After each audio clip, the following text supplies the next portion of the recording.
an economic agenda.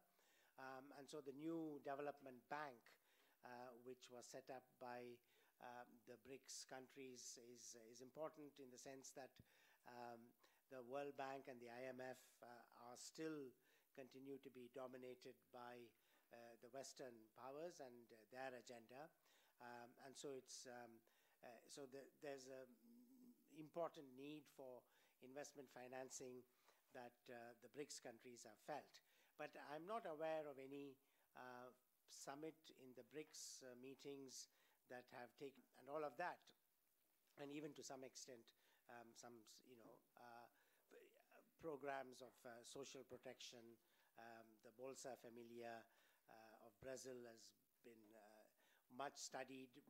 People may not have taken much interest in it, but for the fact that there's a Brazil link, and Russia, of course, India has always had a strong and long relationship with the former Soviet Union and now with Russia. So therefore, it's interesting for this panel. I think that it's all the basic questions that we asked in the previous session, but to see, we asked the question, is there any value added for rankings?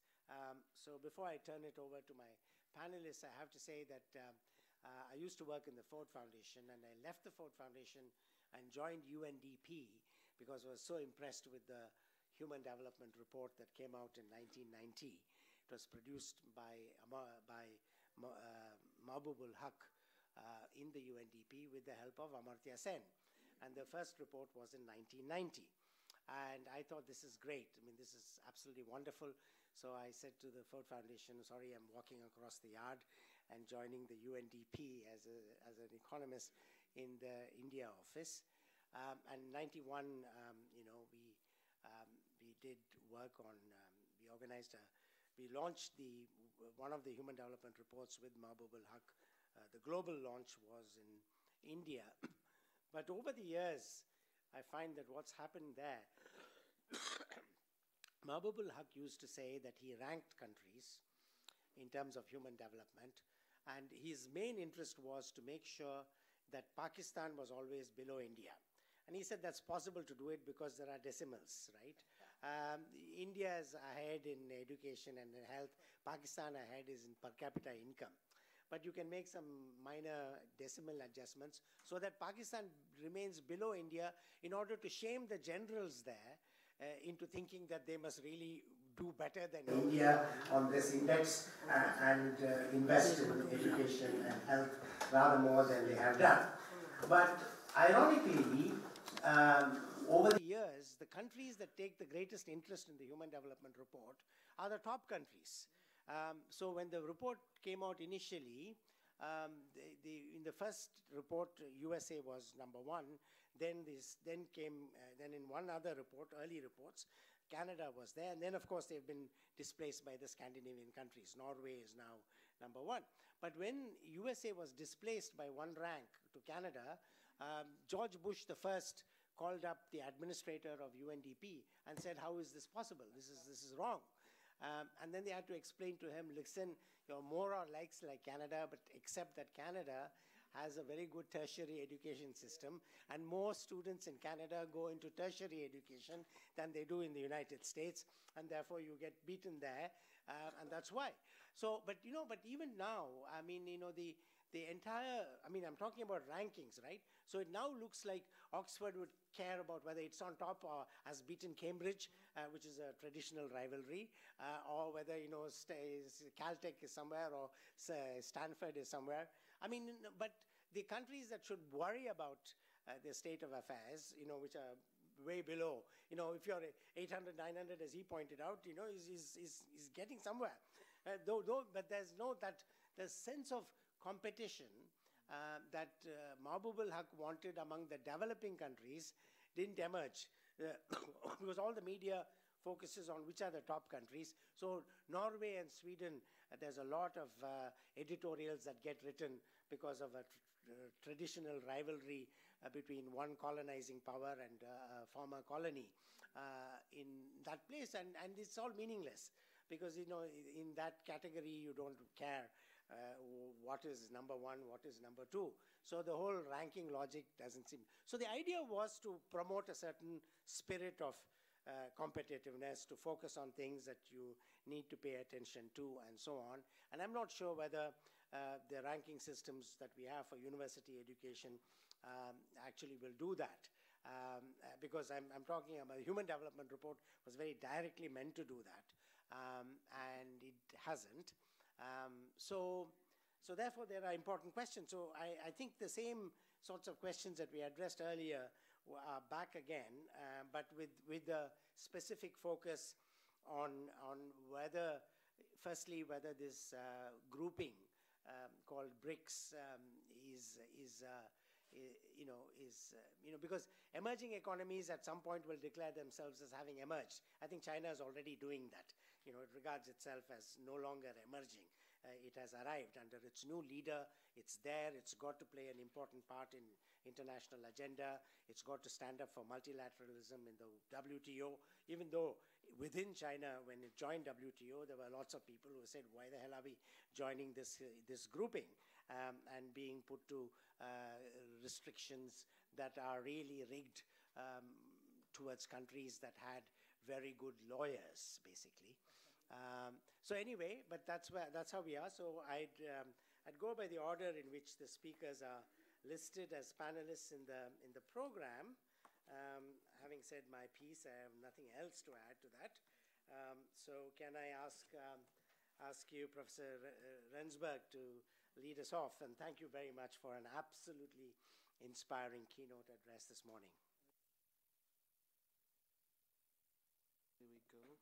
Thank you very much, colleagues, and thank you, Chair. Just a couple of comments from my side, just to kick the ball off. I think that the first challenge for BRICS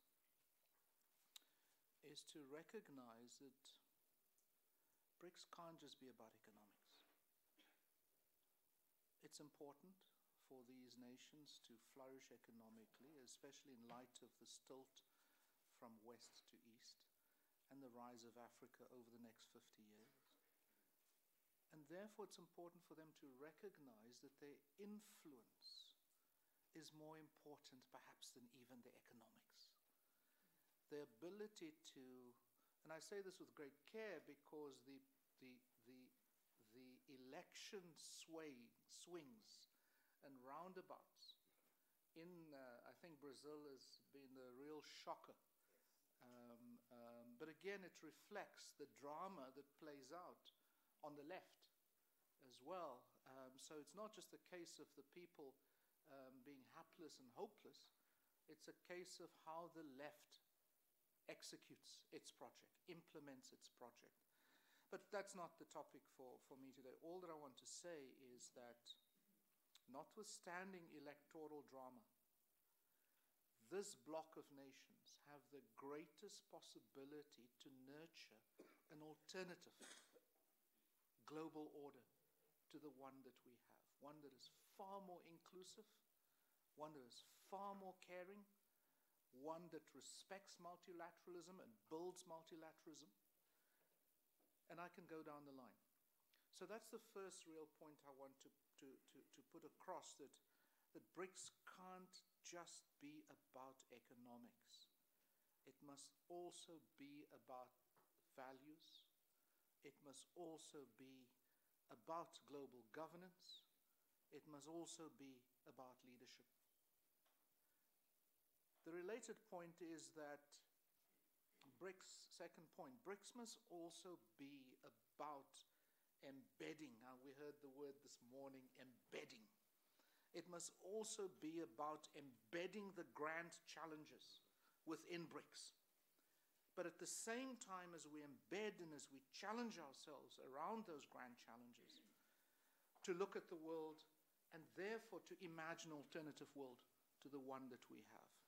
So whether it is climate change, artificial intelligence, robotics and machine learning, or whether it is astrophysics and its import for a future world, or whether it is simply about what I suggested this morning, that our planet is going through a troubling period where, as things go now, it is not going to be able to renew itself.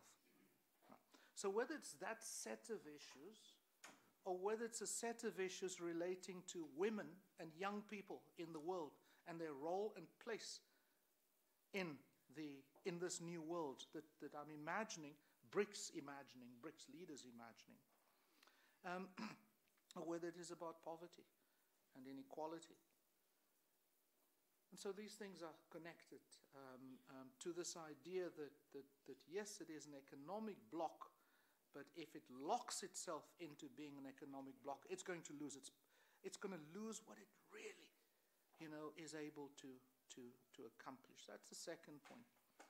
The third point, coming back now to research and output and so on. My third and last point is really that if we're going to turn things around as BRICS in the manner that I'm arguing for, then we're going to have what the EU has been doing over the last 2 decades. Investing significant resources in global scale research initiatives. And I'm speaking about us as BRICS now. It means we're going to have our own Erasmus, Gandhi, right? Or whatever personality projects for us this new world order. We're going to have our own Gandhi fund to be able, and I'm speaking of billions, and let's use the dollar for the moment. I'm not going to speak ruble or rupiah or rupee. It's going to require that scale of investment that we have been seeing investment is being made in the EU. And it's going to have to deal with a range of things, from libraries through to excellence. And so that is my main argument. So just 2 sets of data for us to consider. The first is, let's look at the, where's this thing now? Let's look at the data on PhDs per million. PhDs per million are important because it signals a country's pathway. And there are connections, correlations between output, or shall I say PhDs, publications, research outputs, influential research output, and economic development. So I'm just going to pick on 3 countries. China, a decade ago, 443 PhDs per million. Today, as we speak, 1,200 PhDs per million. So good growth. India, 152. Today, 216. Not so good growth. Russia has gone the other way. 3,796. Yeah. It is now sitting at 3,131. And then the last set of statistics that I want to share is then the total number of researchers. I think I referred to it this morning. I'm not going to repeat it, except to say that in terms of the total number of scholars actively involved in research, and remember, I'm just using the word narrowly, publications research. We all, hopefully, are looking for impactful, substantive influence on our futures, right? So it's not just the little nitty-gritty little project that's being published. It's hopefully in their accumulative effect that we're looking for nurturing this alternative order. And so, to end, I mentioned earlier the devastating statistics, but this has to do with our history. But that history must be changed.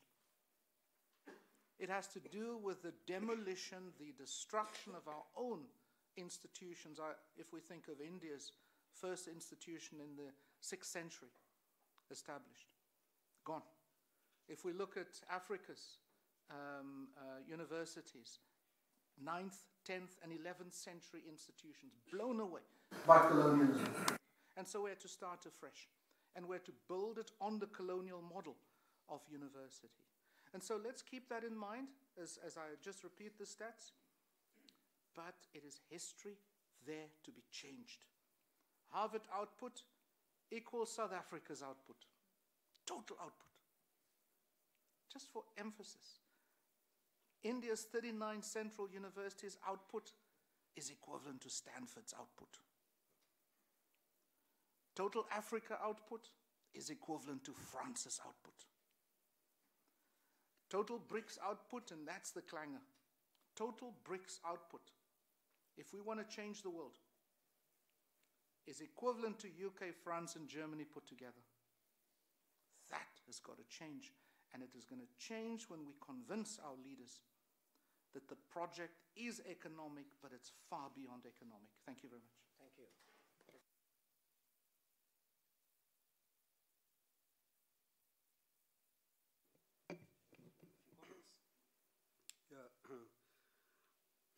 So thanks, Chair, and my speakers, fellow speakers.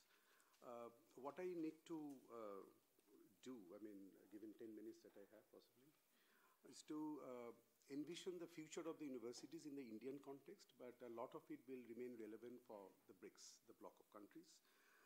I would like to begin with the question that how do I define excellence when I have a future of the universities in mind, keeping in context the state, society, and the university economy linkage, which vary across the countries. I would like to emphasize on the point that we have to uphold the public good character of higher education.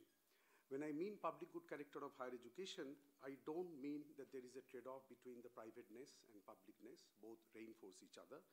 And public good character is essential because we are talking about the bloc of countries where unequal access to higher education continues to be a big challenge.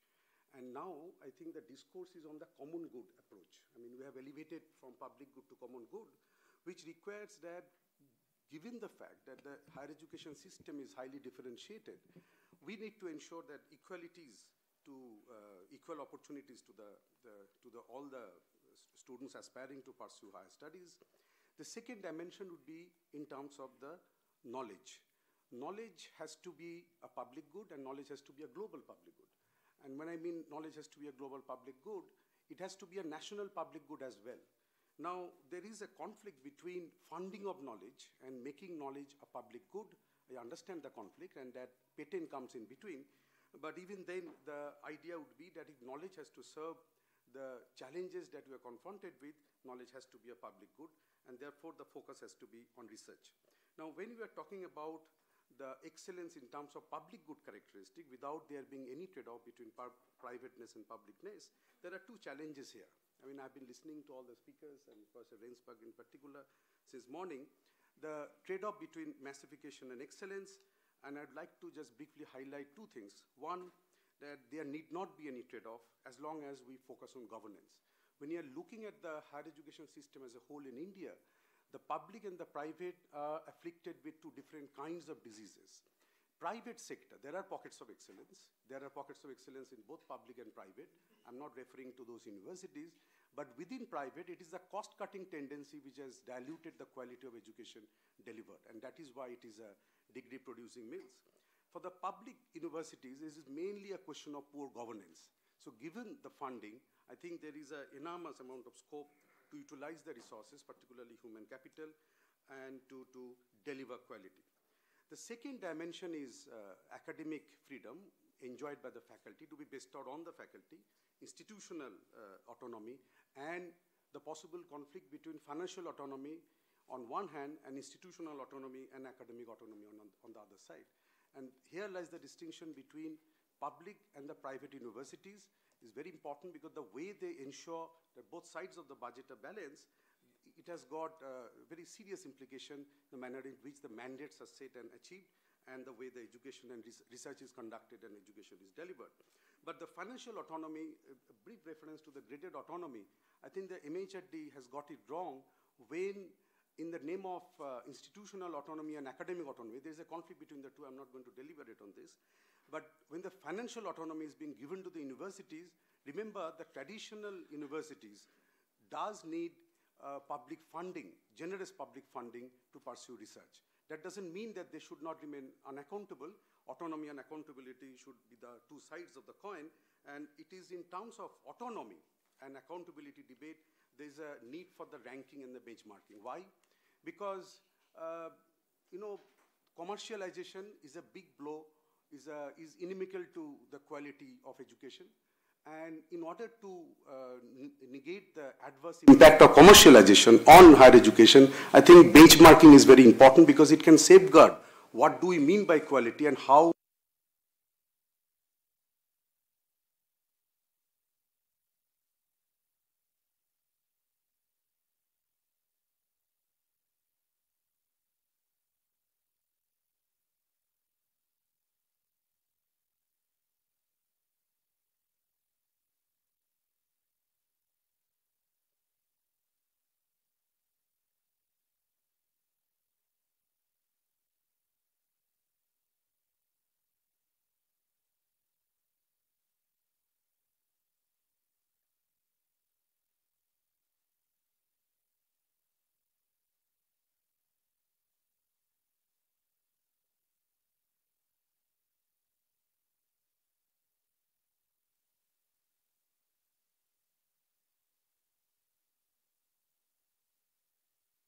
when you are talking about benchmarking and ranking, and we're trying to create a global market through this ranking of the universities at the global level, we must remember that there does not exist a technology for the universities. Harvard, located in NCR, cannot be a similar Harvard in the United States, neither Princeton nor Stanford. So there is an absence of technology, and this is very, very vital, that where we can produce possibly iPad, but we cannot have an Harvard here in the NCR region, because there is no technology. And the stock of human capital at any point of time is given, and they are distributed across the universities. And that is why you observe, as you mentioned, there's a great deal of stability in the hierarchy of the universities for the last 100 years. Now, why the culture is very important? Because since there is no technology, there is a tendency to subvert the process, both teaching and research. And it is here, I believe, the students, teachers, and the leadership, all these three have got a very, very vital role to play. The students need not be the customers, need not be the consumers, and the student agency is very, very important when it comes to the core of teaching learning process, the human capital formation. If the students are if they become customers, they earn degrees, but they should not be able to buy degrees, and that is why it is important. The teachers agency is also very important, and it is here how the academic freedom, how does the leadership deal with the teachers' autonomy, and how the teachers, in particularly talking about the public funded universities, remain motivated and they deliver and they enthuse the students in the process is very, very important. The other dimension of culture is the political interference. It has to be curbed to give utmost autonomy to the institution. Otherwise, political interference coupled with bureaucratization, this is what I face. The majority of the public funded universities are really suffocating for the faculty to do what we would like to do. But ultimately what happens that this kind of rejuvenation can come only when we feel that we belong to the universities and we can cater to the society and economy in our respective ways. And given the way the universities are funded, I think the leadership has got a very important role to play, because they have to focus on self-esteem and what we very often call in economics of education, instead of profit maximization, we should be maximizing prestige. And if that doesn't come from within, then possibly we can't really deliver. Now, let me stop here. If there are questions, then I can take it. Thank you. Thank you. So, before I invite Ms. Sun Meijing from China, I have to say that the Vice Chancellor of this university drew great inspiration in setting up this university, even from his visits to China. And Stephen Marks would corroborate that I think every morning he wakes up and thinks, why can't Indian universities do what China has managed to do? How is it that they've done this? How come that they think 100 years ahead? We are thinking of the next year, if at all. So we're very keen to hear your views on this, and in particular, this explanation for this phenomenal growth and in terms of, as you put it, prestige and standing, which the top universities in China now have. Please, thank you, sir. Good afternoon, professors and colleagues. I'm very happy to be here today, and because you may notice that my information is not on the brochure because I was not sure if I can come today. There are so many activities going on in my embassy, especially Friday we had a India-China youth dialogue. You have might read the news from the newspaper. There was 150 youth between the two countries, and they have the good communication together. So finally I could make it for today. And I was thinking, what should I talk about today to all the professors and experts on education? I'm thinking nowadays Chinese universities is developing in a good way. It's developing really fast. So many countries are looking at the development of Chinese universities. So maybe today I could spend some time to talk about the development of how the Chinese government is supporting the Chinese universities to going ahead towards to the world-class level of education. So since the Ministry of Education in China is promoting the Chinese university to the world-class level, recent years we have got the benefit from the strong policies and the good funding provided from the Chinese government. For example, the recent QS ranking in 2019, Tsinghua University in Beijing ranks the first in Asia university, which is very good news for all of us. So today, maybe I can introduce the policy with the answer of 3 questions. One is the history, how we promote, how we come to the first-class level, the history, how the development. And the second, how to understand our policy for the world-class university.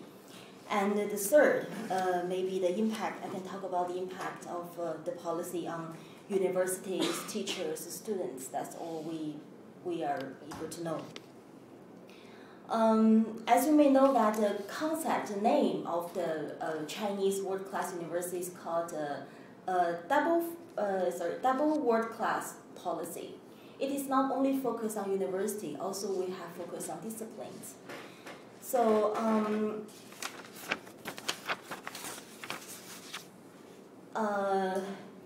it is not only reflect to the first-class level of impact. Also, we need to see the China's national conditions and the national strength. It should serve the national key strategy layout and also the smoothly link up to the key construction project in the past. To talk about this double world-class, how we establish this double-class policy, we didn't have this concept before. We initially we had this 211 project, which is as early as 1991, when the first section of 7th National People's Congress approved the outline of the 10-year plan and 8th 5-year plan for the national economy. It is clear state that we need a number of universities to be well-run and with the emphasis. We should strengthen the construction of numbers of key disciplines so that we can reach or approach the level of the similar level of disciplines in developed countries in terms of scientific and technology level. It is suggested that the State Education Commission should set up the key university and the key disciplines where the Chinese government can give the fund and to emphasize on development of these good universities, so that when after they develop, they can lead other universities to develop on the same level. So this program is emphasis more on the disciplines. And then we come across to this 985 policy. Why we name this? Because this concept is originally given from the speech of the former President Jiang Zemin with the topic of mobilization order for revitalization and national through the science and education, issued on the 100 years anniversary celebration in Beijing University. This program is emphasis on developing the world-class universities, not only the disciplines. So such universities should be a cradle of cultivating creative talent with early and high quality and frontier understanding of unknown world, exploring objective truth, providing the scientific basis of solving major problems facing mankind, and the important force of knowledge, innovation, and promoting the transformation of scientific and technology achievement into realistic, productive forces, and should be a bridge between the fine culture of nation and the achievement of the world advanced civilization. So these two projects we have emerged. We have advantage and disadvantage, both sides. So for advantage, we are focusing on university level, on internationalization, and also we are focusing on the disciplines. So some university may not be the least of the world-class university, but they have the world-class disciplines. So that the students, when they choose the university, they are not only see the rankings of the universities, they also focus on the rankings of the disciplines. So this is what we want to establish the Chinese university. But for this projects, we also have disadvantage. That's why we moved to now where we are having the double world-class policy. For disadvantage, I think we have the three aspects.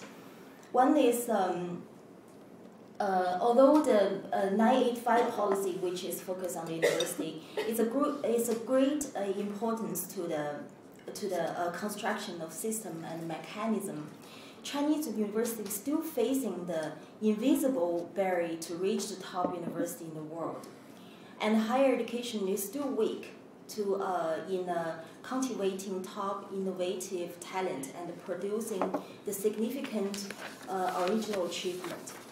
The second is the imbalancing of development of the universities.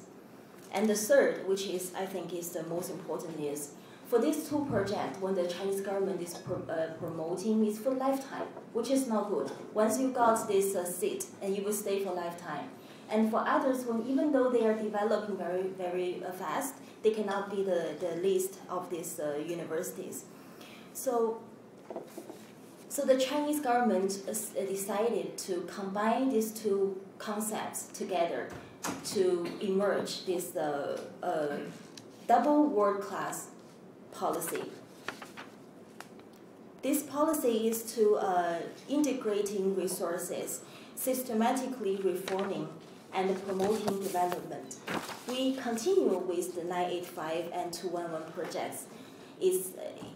For a base is the development, establish national strategy task, and at the same time we promote our ideal state, ideological level, and practice practical ability to build the high-level university to a new level. Here I would like to spend some time to explain the concept that we're promoting this policy. This policy, as I was mentioned, is not only emphasis on universities, also disciplines. And some universities, they are first-class university, but some universities, they have the first-class disciplines. We also, for this double world-class policy, we have 4 emphases. The first, we combine these 2 projects together, and also we're considering the advantage discipline innovation platform, and also the characteristic key discipline projects. The central government will take the construction of world-class university and first-class disciplines in central universities into considering in the budget allowance system, and provide guidance and support through the relevant special fund. So we have this in our 5-year plans in the government. The second, further enhance the financial autonomy, which is very important for the development of the university. They have autonomy for the financial factors, and so that they will know which part of the university development need more fund.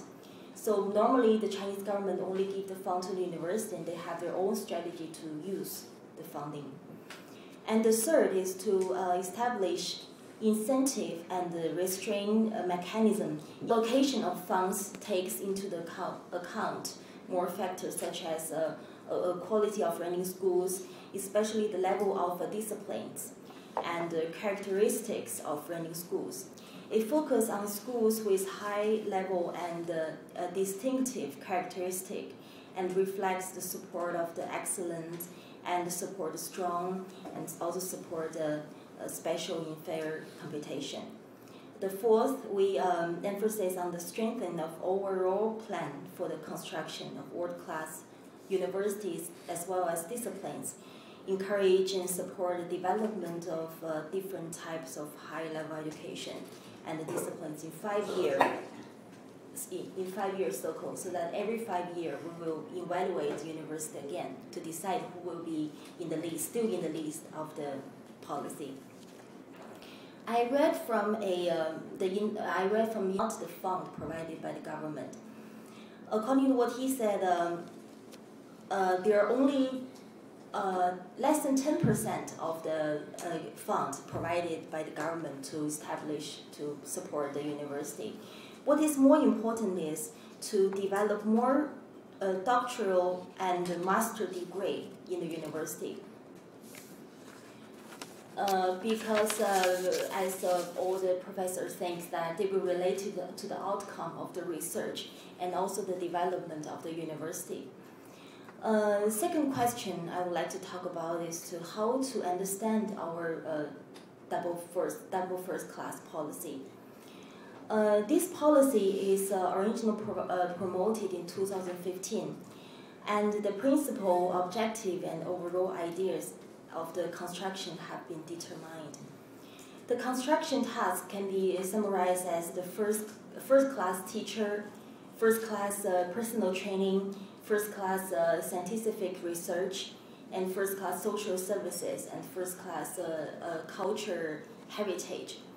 However, the definition authority and the key construction universities, some officials and scholars believe that in the mainstream world discipline, university ranking, also for the disciplines must be the top of the ranking among all the world university disciplines. Even though there are many debates for the ranking system, still we are still using the ranking for evaluate the university and how they are doing in terms of teaching, internationalization, research outcomes, this and all. But for some scholars, they believe that education authority should not regard university ranking or disciplines as a main indicator of the development of the world-class university.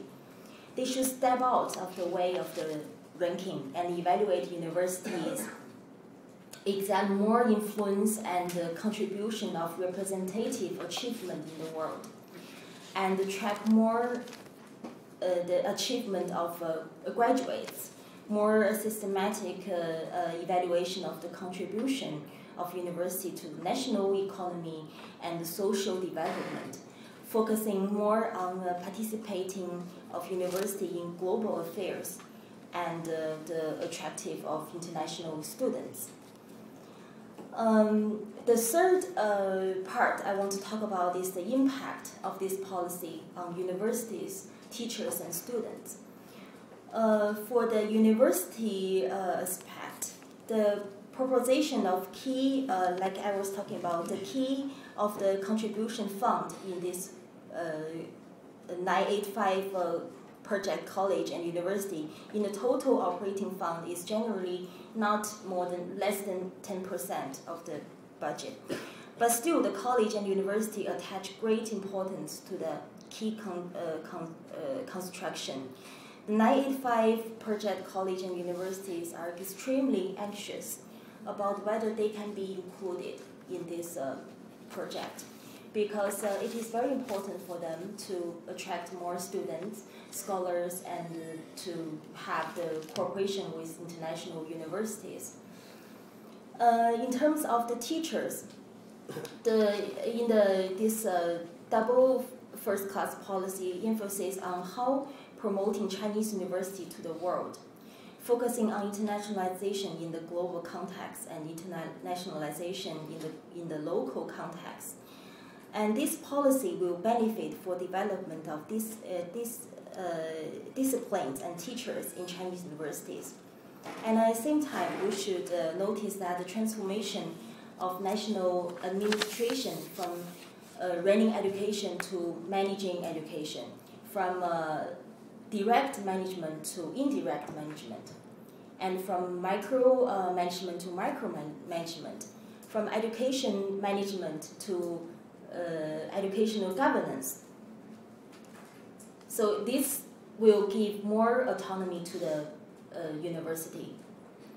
But if the policy is only focusing on how to upgrade Chinese university to the Western model, to the Western academic standard, and do the same to measure and value the Chinese university disciplines and teachers, there will be unscientific. This will lead marginalization of members of disciplines and teachers in the computation, and would maintain the diversity of universities and destroy the balance of academic, economically environment of university. So only in this way we achieve if only this way we only can achieve successfully in single standard in higher education and developing unevenly. The third, the students. The world-class university or world-class disciplines means the world-class education, including the world-class graduate education, also the world-class undergraduate education.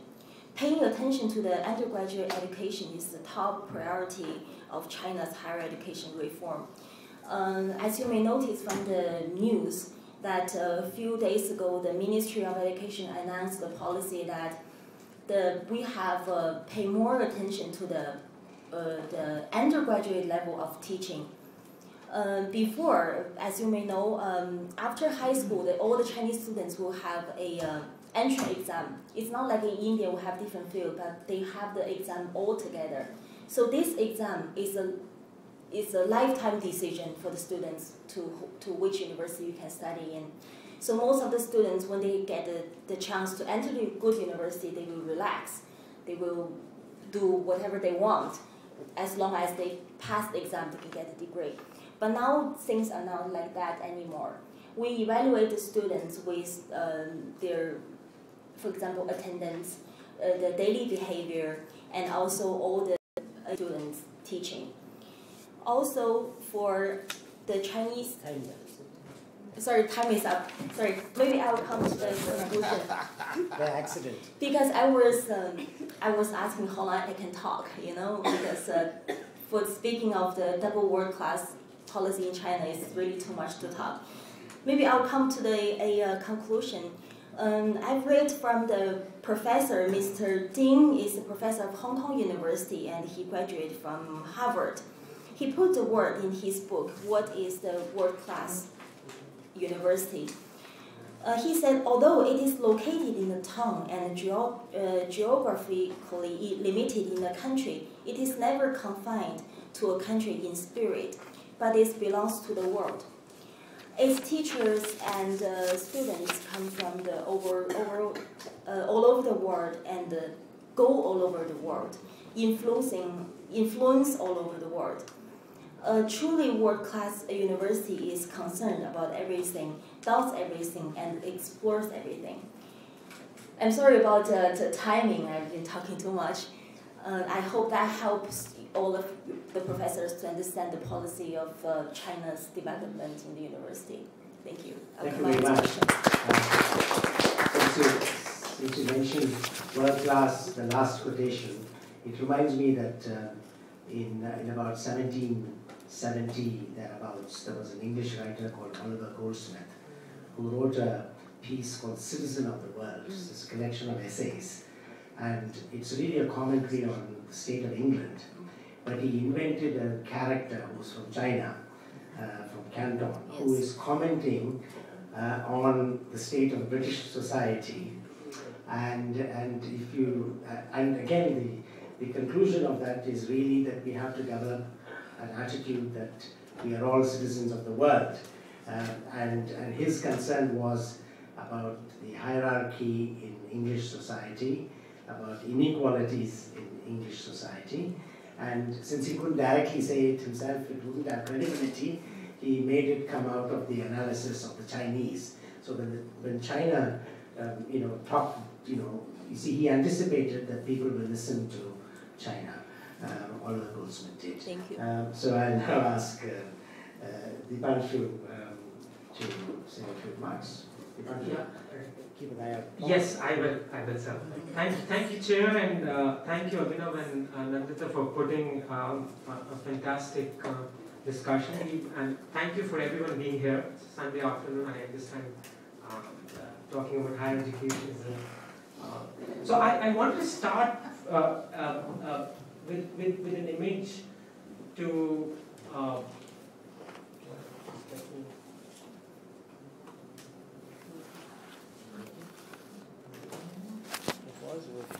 yeah, can you just turn on? Yeah, that's fine. Yeah.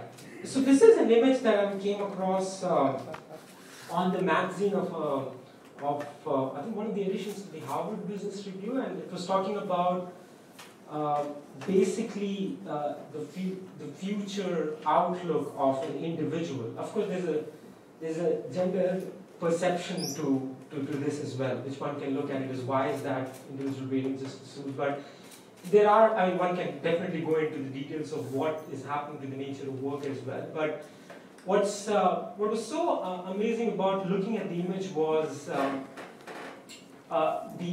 classic Marxian trap of social reproduction displaying so effectively on the individual. But what is missing is the human being himself or herself, and I think that's a powerful imagery to kind of begin and talk about how the BRICS as an acronym can go beyond talking about the economics of relations and interdependence of trade, but by also looking at institutions of what you would call as eminence or excellence, but look at not the concern of economics of price, but the value of dignity. I think one of the most fundamental questions in economics that we still grapple with is what we constitute or define as value. And I think that's something which is a very important point. Now, this is one of the course that I find particularly relevant in talking about the distinction between the commodification of what Professor Shauman mentioned as public goods as against those which can be commodified and served as private. Quickly, in the kingdom of ends, everything has either a price or a dignity. What has a price can be replaced by something else as its equivalent, whereas what is elevated above any price and hence allows no equivalent has a dignity. Any idea who said this? No, not at all. No, I can't. This is Immanuel Kant, and talking about basically on what constitutes as something over and above the price is the value of dignity. I think there are four major concerns by my own understanding of how the transition from elementary to secondary to higher education is happening across countries, and particularly in countries like South Africa, Brazil, and India. I'm excluding Russia and China here because some reasons. I can discuss it in the question and answer discussion. But for me, I think there is a fundamental departure to be able to see higher education as either a right or to be able to see it as a privilege. And I think the reason for that is because states have not prioritized on looking at higher education as a fundamental need, not only for employability or economic livelihood, but also as something which is important in the individual capabilities that we want to develop as human beings, right? So whether that's a fundamental concern going forward and how states look at it, and there's a political will to see it, rights have corresponding and correlative duties, and I think higher education has a bit more of a balance to strike there. The second question, because the private sector has acted in the absence or the void created enormously. I mean, India, it's like 70% of contribution of private sector in providing education for most people, as against the public universities, which have a very limited capacity to intake students. So what it does is we have adopted the market, and I'm not here to really critique on what the market does or does not do, but it does impose certain externalities, or what you would call as positive effects or negative effects on the society of what we are trying to train people as. Are we making them inculcate liberal values of education, objectives that education has to be looked at and has to go and be seen beyond a commodity? The third has been echoed out earlier, is challenging, and I'd say education, particularly in the higher context, is a quasi public good, not looked at primarily as a public good because of the feasibility standards or limitations that states like India may have, right? So whether we actually see the future of knowledge, well, we have not developed human intelligence, but we can talk about artificial intelligence at a number of forums. And yes, AI has its significant benefits.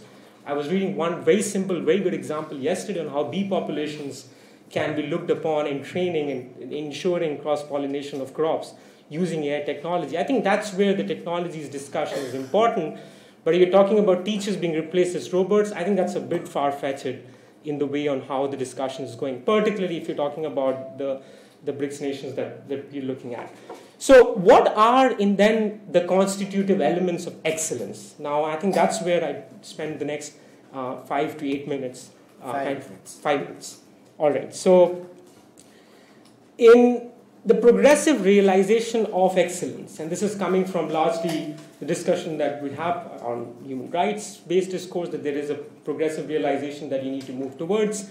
The first major concern is that of equity, and I think that's the major concern that we've been battling with in higher educational standards.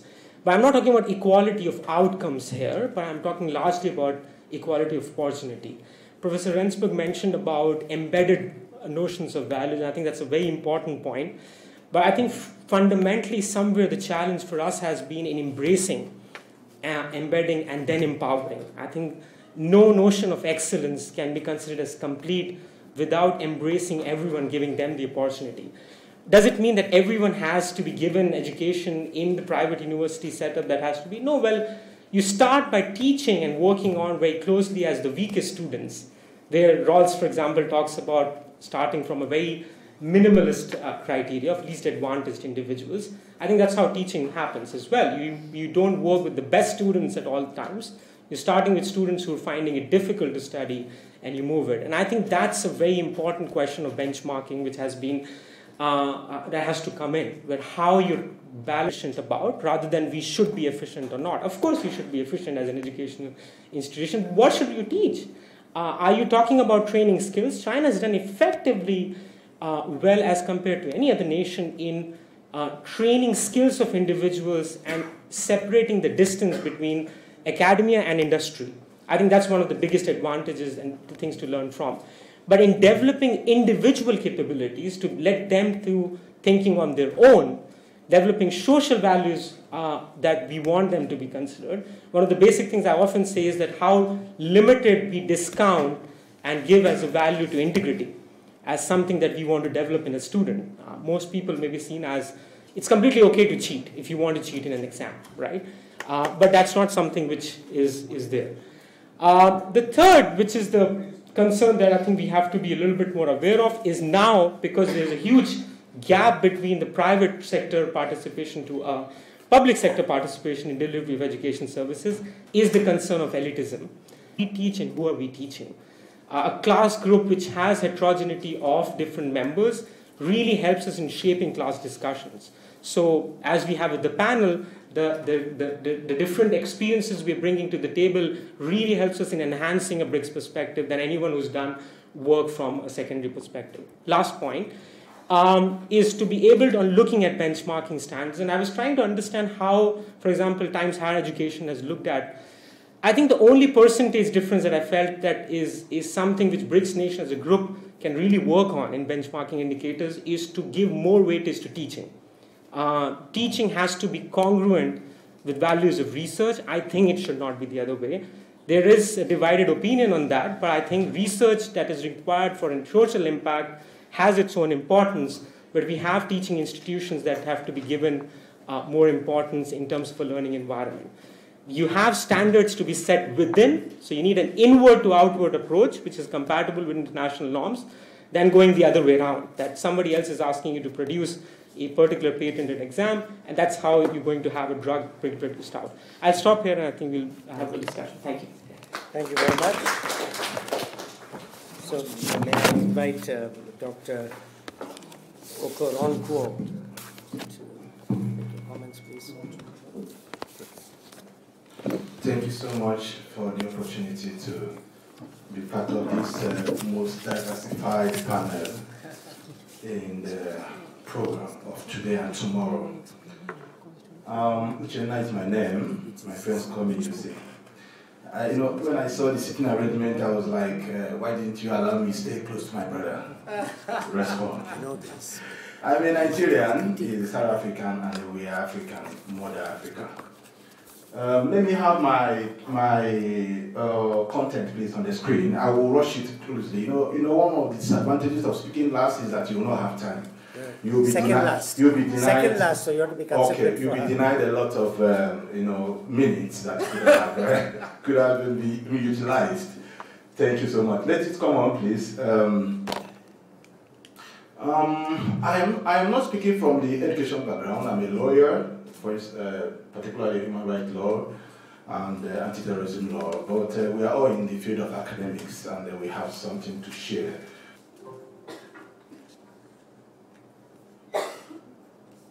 Okay. Let me give you a brief background. Probably from there we'll be able to take off, and I will not take so much of your time. Now, BRICS. How and where did we come about the imagination of the Institution of Excellence? You will discover that not too long ago, the leaders of the BRICS nations, Nigeria is not one. So please, I will be standing close to my brother and be discussing as South Africa.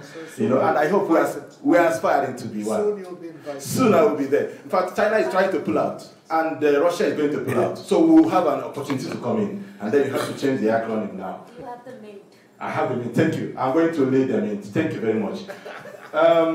So not too long ago, the leaders, the economic powerhouse, the emerging economies and the emerged economies that we have now, met, and in the 2014 summit they had in Brazil, there was an announcement that $100 billion been developed to be able to work on the academics, and that's it's a huge success, and what I consider to be a step in the right direction. So take it from that year. So around the year 2013, really, in order to consolidate on that imagination of having a world institution of excellence, they were able to have meetings, and they were able to talk about synergies, how to build cooperation among themselves, and that is what we are having now. And it's a matter that is in progress.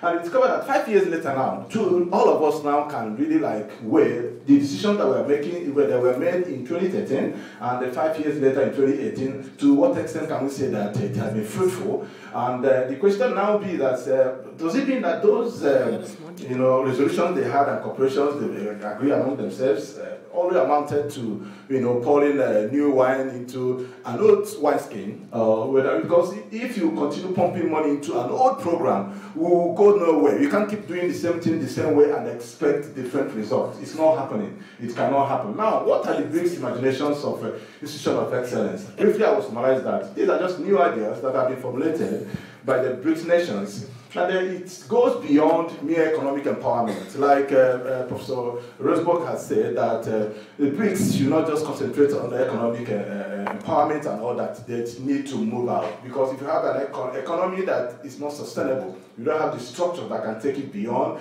the immediate environment and the short-term, and that should focus on the consumers of education students. You know, Professor Somin Chatrapati talked about students should not be looked at as customers or consumers, but you can't take them away completely from that. Any program you are formulating that did not take the interest of the student into account, you definitely boomerang on all of us. It becomes counterproductive. Why do I say so? Now, when students are searching for institutions that they would want to attend to advance their career, there are a lot of rationality that comes in, just like customers will rationality in economics to look at the ability of a product to satisfy their needs. Students will look at the institution and then the location, the seat of the institution that they want to attend, especially abroad. If it is in any of the BRICS nations, for instance, when I tried to, when I wanted to do my master's, first of all, I looked at the rankings. Then I looked at, I looked at Russia. They said no. Russia, because of a language issue, no. India, what language do they use in instructions? They say English, fine. Then, if it's an engineering student, for instance, I have my friends that I'm asking to come to India. And what they're asking is, does the seat of the institution have technologies, where they can have their ITs and probably where they can have an employment afterwards. If all these things are not there, then it becomes very difficult for you to have the student identify their interests and they stick to that and then move to any of the BRICS nations. But it's a good omen, but even though it's not generally applicable now, that some of the BRICS nations like China and Russia, they have the technology companies that can support their intent and the career goals of the students in terms of science inclined students. So what are the challenges? My colleague has talked about some of the challenges that are facing us as far as the imagination is concerned. Now, lack of synergy between the stakeholders. The speaker that came from UGC that talked about the inaugural delivered the inaugural speech and all that, talked about trying to address the concerns raised by the Vice Chancellor on the synergy that we're not having between the regulators and then the other stakeholders, the players, the public sector, private sector divide and all that. It is real. No matter how we try to play it down, it is real. When you have a lot of regulations, it will hamper the development and the aspiration to have world-class universities. So they just need to have a lot of synergy between the stakeholders. And then when you talk about thoughts of tribe, nationalism, and those similar limiting ideology, what I mean by that is that the intake, when you are talking about aspiration to have a world best universities and educational systems in the world, you have to look at what are the ideology, what are the criteria we use in student faculty recruitment. If it is not based on merit, then it will become an oxymoron. It's not contradictory that you are aspiring for excellence, but then you are allowing quota system, you are allowing tribalism, hatred, you are allowing nepotism and corruption to erode the recruitment of the best hand anywhere you can find them, anywhere in the world. So there's need to have, to checkmate those challenges that are inherent in the system, in the in and out of having the best hand that can manage the education system. Now, talk about national languages. If an institution, if you look at the world-class universities we have today, most of them are English-speaking. Look at them closely.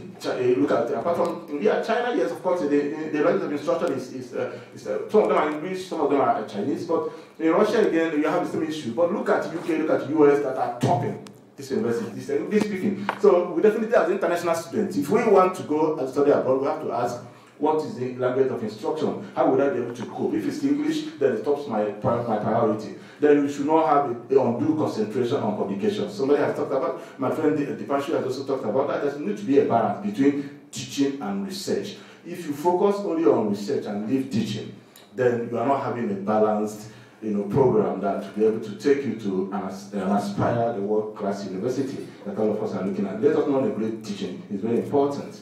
Now, how should, this is the second to my last slide, how should the imagination be, or how is it now? Because you look at it, all the BRICS nations are not equally placed. Now, if you look at it closely, like I was talking about China saying that we are no longer emerging, we have emerged. And Russia also told the same line. Fine, the remaining three now. Now, how should it be? We should be able to have we should be able to promote a learning environment that celebrates creativity and the curiosity. It should not be a system that only recognizes right and wrong answers. Otherwise, you discover that the students they keep growing in that fear that they may not get it right, and then not only that, parents also insisting on high grades. Like I asked some of my students, what do you prioritize? Is it the knowledge of the subject or the person of exam? They kept quiet. They were all smiling. I said, tell me. And the other says, if we have the knowledge and we don't pass it, how do we now know? I said, it's not possible for you to have the knowledge and you will not pass your exams. So you should focus on that. So let's have harness their creative innate that are in them, and then allow them to ask both right and wrong questions, so that we'll be able to discover what they have within themselves. The future universities and higher education should be able to develop life experiences rather than just a mere certificate. We're BRICS nations that are aspiring to have world-class universities. Their imagination should go beyond that. Then we should develop practical-oriented courses, design regulations that develop high-value the service sector. Now, how do I achieve that? And then I'll thank you after this. Now, achieving the imagination entails what? Promotion of good values, fairness, and the human dealings, cultural excellence, and all that. So finally, we have to put our hands together to be able to achieve these goals because they are worth working for. Thank you very much. Thank you very much for this opportunity to present. Thank you very much for this opportunity to present. I'm a macro sociologist, and I work with look at large-scale indicators, and also I look at education policy. So Professor Manisha Premyam just left, but she mentioned path dependency. So path dependency, that we as countries are forced to achieve these targets in a very quick space. So one of the concepts that I often teach in my class is leapfrogging, that we don't have the privilege of time, neither do we have the privilege of space, neither do we have the privilege of homogeneity. We are large-scale, diverse countries who have to achieve a lot within a short span of time. So one of the questions that came up in my discussion with Professor Rosenberg is the question of diversity. Do our universities reflect diversity? And as a person who works on gender as well, only 17 vice chancellors in India, the last data I know is 17 vice chancellors in India are women, and a smaller number of women are professors across departments. And even today, IITs only have 10% students who are women, and it is still very difficult for women to rise up the ladder and have full chairs, because Professor mentioned full chairs. So that is an area, these are the challenges as BRICS countries that we are facing. So we have to leapfrog within a very short period of time. So we don't have the privilege of Oxford, we don't have the privilege of Harvard, but we are facing very hard realities. And these challenges can be addressed with good leadership, as demonstrated by China, Brazil, and in South Africa as well, where they have been able within a short period of time emulate some of the best practices from the first world countries and bring their academic standards to at par or become more competitive. But there are certain structural imbalances which still remain. So the last conference I was in, I was sitting through presentations by research teams which had almost research grants worth of multi-million dollars funded by the European Union.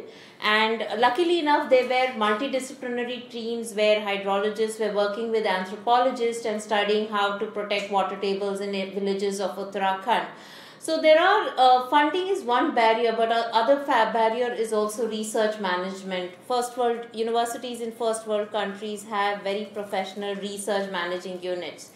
It's not left to the individual professors to go around, run around and get all these nitty-gritty information, which is not necessarily our expertise together at the last minute. So there is a greater professionalization at that level. There is some of it happening maybe at ICSSR level, because I sometimes see things, but I don't think there is, we need to take these research collaborations and MOUs to a very, very different levels, and also establish very professional means through which we can fund interdisciplinary cross-national research projects, both in sciences and in social sciences. And also, Professor Priyam did not agree with me when I said social scientists work in silos, and I have had this discussion with my colleagues that scientists are forced to work in big teams because they are leading part of multi-million-dollar teams. Whereas in social sciences, we have our own small projects and we work like that. We are not able to work on cross-national projects because of cultural and linguistic barriers that exist between these 5 countries. We don't necessarily have a common language. So breaking these silos and building these networks, both at theoretical and practical levels, is a real challenge for us to realize our vision. And probably the Gandhi Fund is a great idea. And maybe with like the BRICS Bank, I think we also need a Gandhi Fund where we have more mobility, researcher mobility, teachers mobility, and student mobility. And we have also virtual language learning classes and all. So that would be a big stepping stone for us. And maybe 10 or 20 years down the line, our research collaborations will look very different. And also other challenge, as Professor Ransberg has already pointed out, that we are living through massive structural changes with 4th industrial revolution, and particularly India faces, along with other countries, but India faces these challenges at a greater level, because which is epitomized by the World Economic Forum's Global Human Capital Index, where India ranked lowest amongst the BRIC countries, primarily because of the quality of primary education and also deployment of human capital and labor force participation. And one of the greatest concerns with human capital formation in India is the quality of education, primary, tertiary. So we have a lot of people with degrees, but most of them are not employable because of the quality of the education is so uneven across the country. So there are a lot of people with engineering degrees, with law degrees, with also we are a country with one of the largest informal economies in the BRICS. So these are the structural barriers countries like India form, and that's why we need to really synchronize our skills development policies, our higher education policies, skills development and employment, employability issues.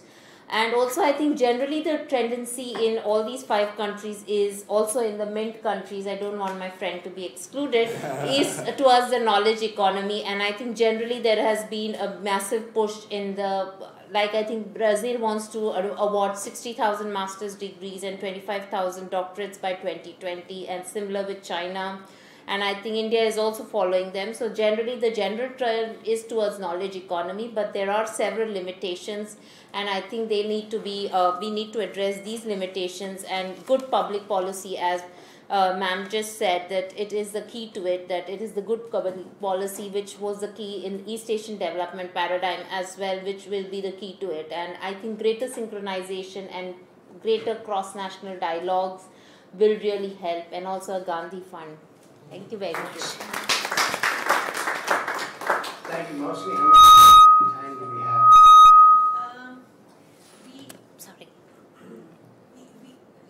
We are actually running late, as you know. But I think we can have a few questions, right? Before, just maybe 1 or 2. No. So the next session starts at 3:30. So maybe we can have 1 or 2 questions before the next session. All right. So the floor is open for some comments, more participation from others on what we've heard. And thank you for focusing on the word imagination. It occurred. I like that word. It was in the center of questions, but I didn't know quite how to put it across to the panelists, and you served me well in that respect. Any? Yes, Steve, burning question? A burning and quick question. The references were made in human capital and the impact of education on that, and the impact of poor primary and secondary education in India influencing outcomes at the university level, critically important. You started, Sudarshan, by referring to Mahbub ul-Haq's effort to place Pakistan low with a tactical objective in doing so. The World Bank came out with the Human Capital Index. The Indian government was furious at being ranked 115th and being lowest of all the South Asian countries. Why wouldn't, in this era we're talking about now, of India trying to pull out all the stops to attain world-class status in education, why wouldn't this critical factor that you just pointed at, this critical factor in developing the human capital of Indians through overcoming the obstacles to quality education before university, why wouldn't India rejoice in saying, we were ranked low, let's get with it, let's fix it? What happened to, or was it a defective scale? Just like to get some reactions to that on the human capital question. We take one more comment or question and then I'll have the panelists respond to it. Anyone else? Yes, would Drew come forward and use the mic? I think they have.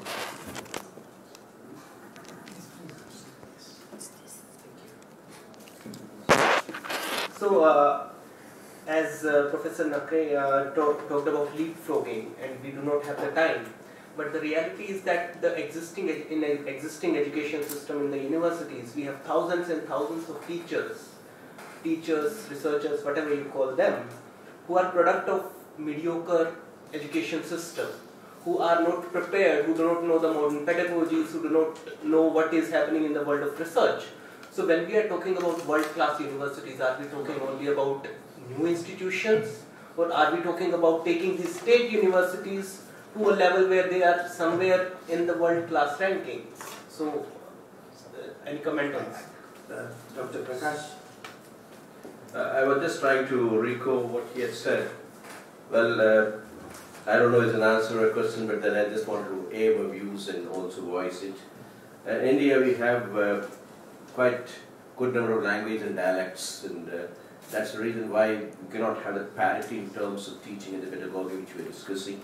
And many a time, the school children who come from rural area, the Nigerian society, and 70% of our population stays in rural area, they are used to the mother tongue, and the mother tongue is the one which becomes a big inhibitor for them to get on par with the one who are in urban areas. I'm trying to just react to it because one of my slides in my presentation is also on that. That's the reason why even now India looks to be very poor. The thread is the English-speaking people, and the beads of the thread or the necklace is the languages of every federal state or province of India. Nice. I'm sorry? No, yeah. So I invite the panelists in the same order we went. Yes, thanks very much. Just two quick comments. First, Steve's one. I think I did emphasize this morning that world class is built on a world-class public school system, period. And so I think India, like all of us, South Africa certainly as well, we've got our work cut out in that respect. But I'm also keen to hear the specific response as to why India's response was what it is, or what it was. The second quick one is really the issue of leapfrogging and world class. So of course there's the Chinese expression about lifting all boats. And my response, my slight amendment to that is lift all boats at the relevant and appropriate pace, right? Because there's so much diversity. You want on the one hand to pursue global excellence and status, not as an end in itself. Remember what I was arguing this morning? It's not an end in itself. It serves a greater purpose. It serves the greater good. It serves the nurturing of an alternative world to the one that we live in at the moment. So on the one hand, you want those ones to be world class. Yeah. And I just said this morning as well, or argued this morning, it's good to do eminence initiatives, universities, but you need excellence chairs, and secondly, you need excellence centers within existing universities. That's how you're going to lift those set of boats. Let them compete for those. And then, of course, when you've got, on the other hand, this massive problem of 70, I mean, I was shocked at the number of 70% unemployable. That part of the system, you can't look the other way. You can't look the other way.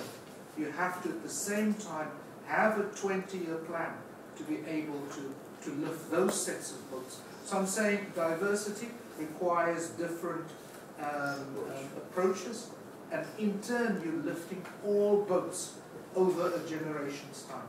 Thanks. Very briefly to the first question raised, I think since 1991, at the initiation of the new economic policy, we have not been spending enough on education and health. We are spending 4% plus, on health 1% plus. It's abysmally low. And the second, whatever, I mean, given the inadequacy of the resources being dedicated for education and health, the second is that the optimum utilization of what we spend. So, as I said, I think the governance is very poor for both government school and private school. Teacher absenteeism is one indicator very often quoted to the extent of around 25 to 30%. I understand the problem with this indicator, but then the government is not willing to spend an additional money when the teachers are being hired and they're being paid at a very low wage, 3,500, 4,500 per month. I mean, I have been to the school where the teachers are not, they don't have the requisite grades or the percentage of marks they got in the school level to teach. So the best are not joining the teaching, I mean, they're not willing to join the teaching profession. Most of them are in the professional courses, and those who are joining and those who teach and those who are being taught, they are also concentrated on the top, in the pockets of excellence. So it's not percolating down to the foundation. So the foundation is big. In fact, I was talking to one of my students who is now teaching in some college in the university, where the students are completely averse to attend the classes. They don't attend classes, simple. And it has got to do with the low competence that they have. They're afraid of. So they are more interested in going to the coaching classes located across the road, but they are not coming to the classes. And this is nothing specific about a particular state. This is I mean, it's not so widespread, but it is something that we should worry about. So, I mean, there are problems therefore at different levels. The best are not teaching, and those who are the good ones are teaching only the good ones. So I think this problem is very acute. In addition to that, we have a single window teacher. There are 5 classes, 1 to 5, and there's only single teacher in the entire primary school. It's all the rural needs. Yeah, I hope you agree with this. Of course. Yeah, that's it.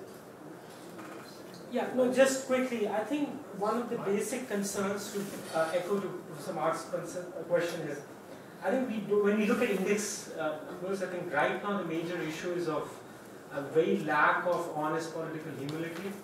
I think just to be able to look at numbers just the way they are and try looking at that as a feedback system on current performance, I think that's a major concern right now in the political will. There has been a lack of political will, and then there is inadequate, arrogance of sorts which has come up. That's the most dangerous combination to look at.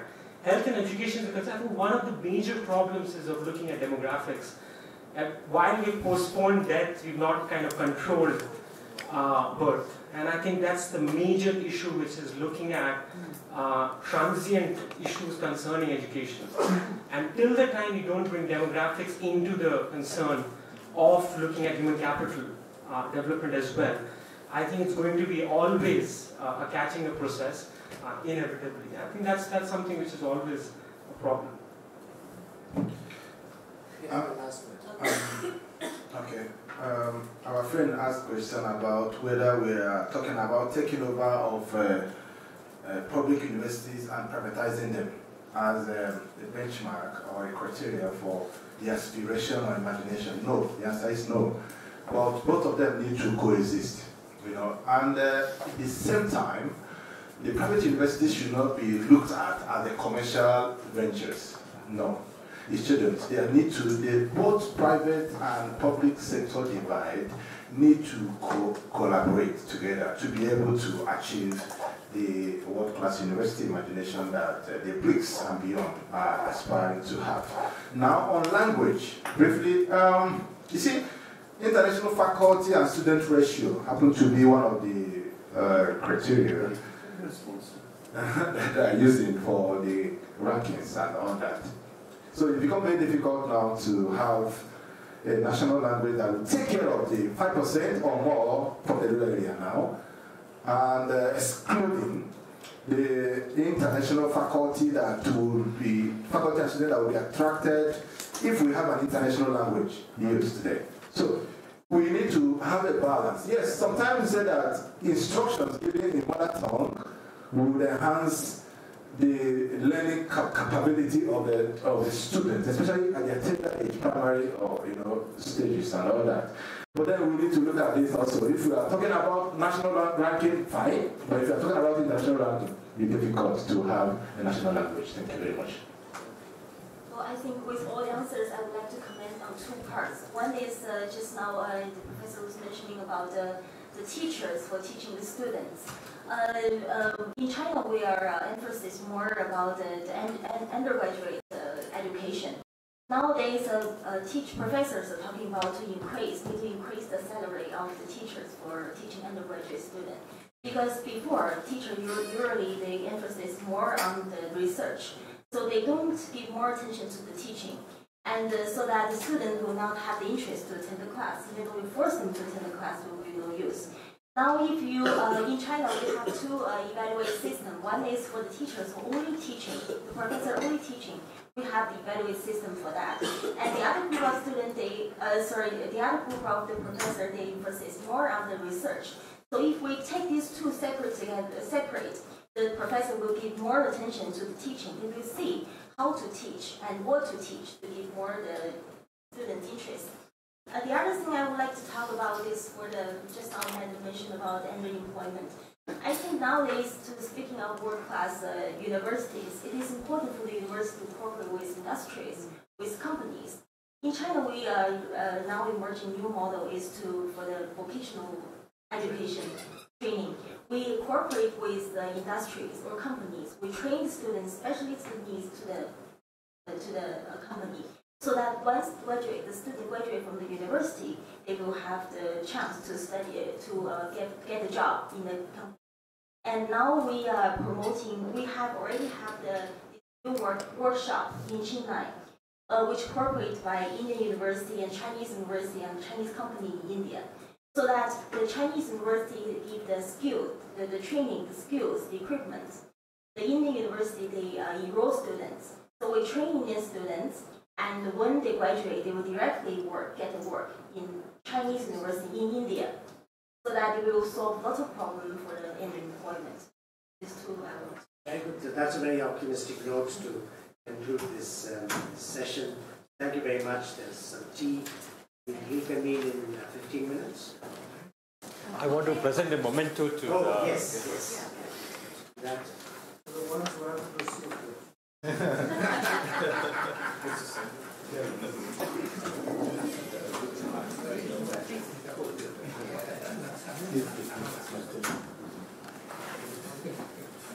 I think we have not developed because our focus is, of course, scientific education. And scientific education has been in English.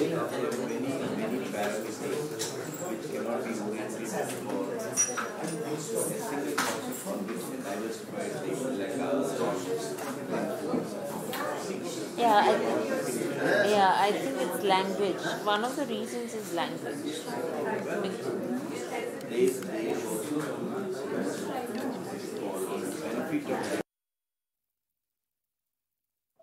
All of you, please return to this room by 3:35. Okay? Please.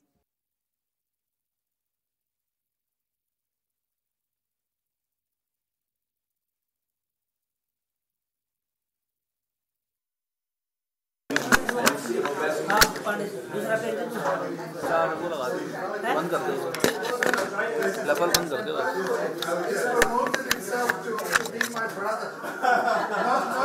not my son. That's true. Good.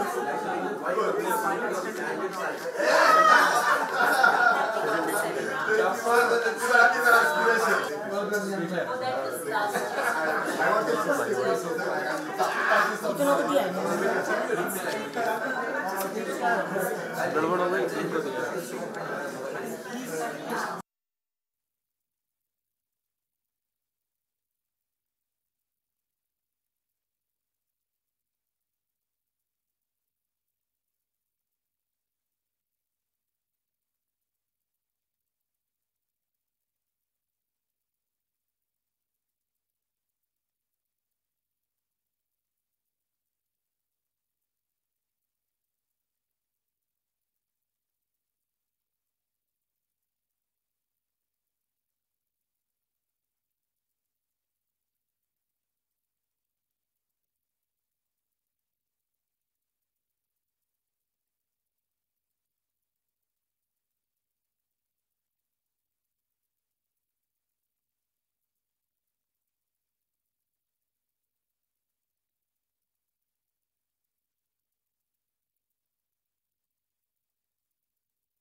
Hello everybody, welcome back after the tea break. We are moving on now to the next session, and I would like to invite our Dean of Jindal School of Liberal Arts and Humanities, Professor Kathleen Modrowski, chaired the session.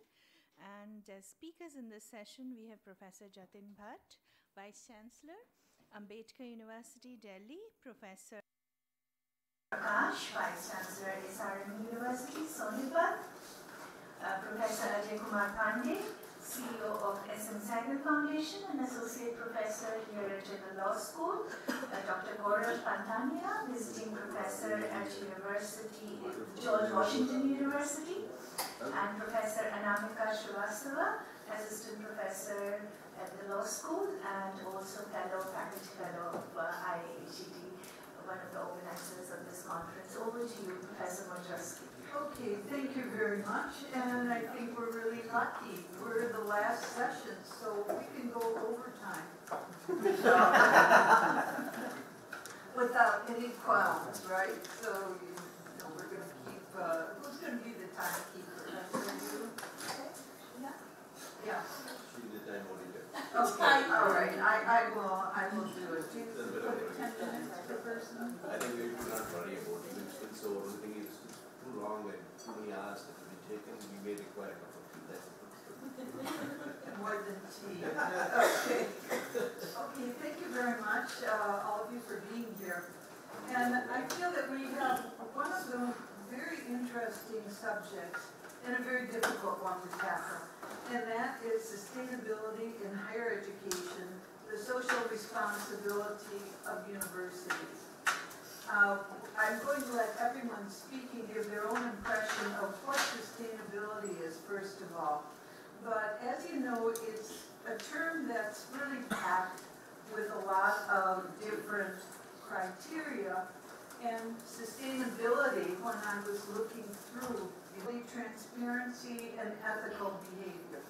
If we could achieve all of that, we would have a perfect world, I believe. But I don't know what emphases different universities have, how you interpret them, how you really build it into or your practice of a university, and what is the way that faculty will look at them. So we're going to go into that first, then we're going to look at the role of really the university leadership, faculty, students, and then go into the all-important question of the relationship of universities to the local community, because the impact is enormous, and for good or for bad. Okay, so who would like to begin? I have a presentation with the London Star. I have around 15 slides. Do you? Then Other start, they can not that I'm snatching Europe. No, actually, it should go in the schedule. There is number one, the schedule, they can tell you, but please. Please, if you are set, great.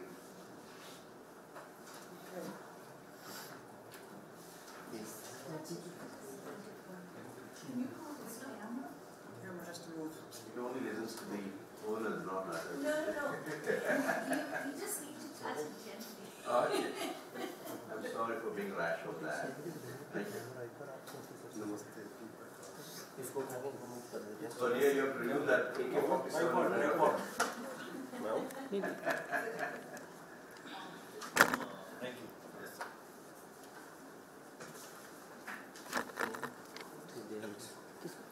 Thank you very much, ma'am. While we have been listening right from morning, the evolution of higher education and its importance for the mankind and for the development of mankind, and how its role is there for the development not only society but nations and also the globe. And I do remember in the morning, the keynote speaker has mentioned about the epochs, and as a biologist I also believe in epochs. We have Paleozoic epoch, we have Cenozoic and Upper Cretaceous, from where we all hail from.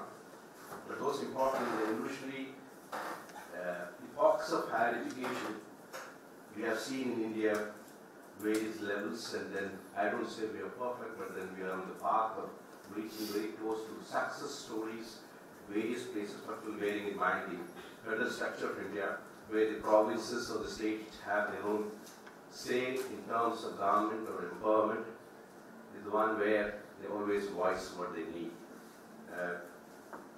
This particular first slide of mine is folded hands to greet everyone of you saying namaste, but also to tell you that I am folding hands to all of you to also apologize me in case if there are errors and omissions in my presentation or otherwise my ignorance.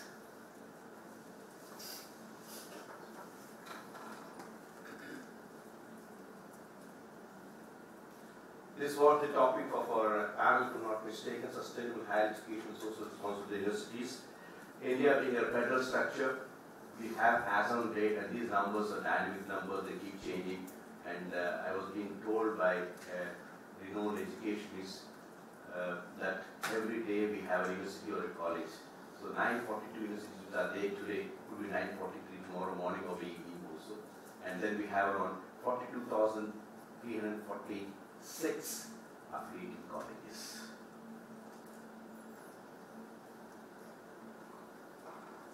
Well, what's the responsibility of university? Very often we take university for granting degrees, but then my caption on this particular slide is social responsibility emerges as a need to reconsider the social relevance of universities in the light of the encounter of the local, global, regarding priorities, demands, impacts in the knowledge, needs in the context of globalization. The competitiveness of the nations as only way to achieve progress should be balanced with inclusive social development and sustainability of the entire global population. I'm not confining myself to the society and the nation from where I hail from, but I believe in what I said in the last phrase, entire global population. And that's the reason why at the bottom of that particular structure, which is a building in our university for engineering and technology, the university title is not everything.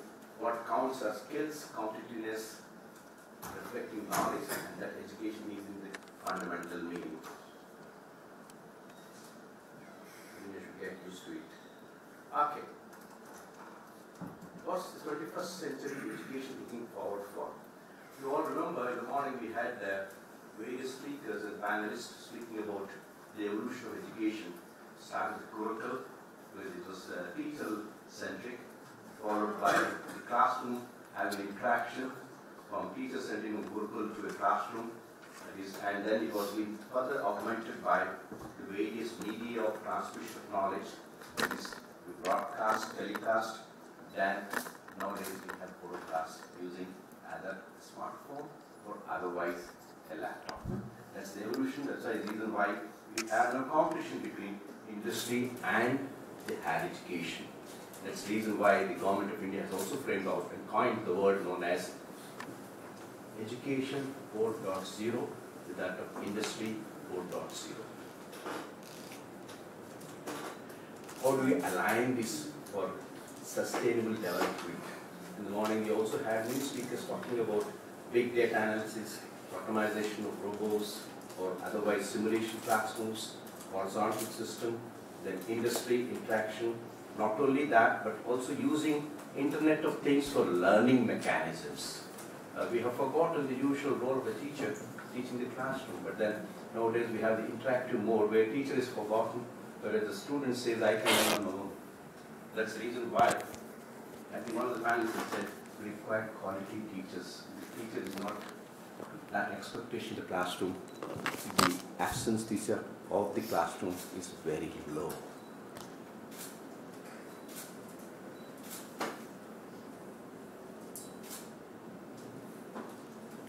This doesn't, is it?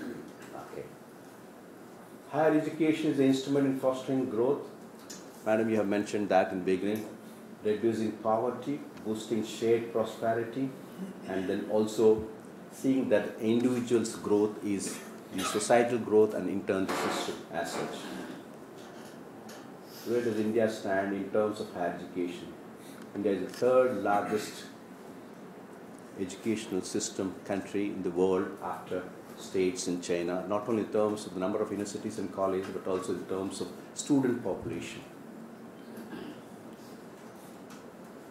World Bank warns of a learning crisis in education countries like India. Sir, you were talking to me in the afternoon, this is what it means here. Would you mind just removing that pedestal from there of the इसको इधर निकाल दीजिए please.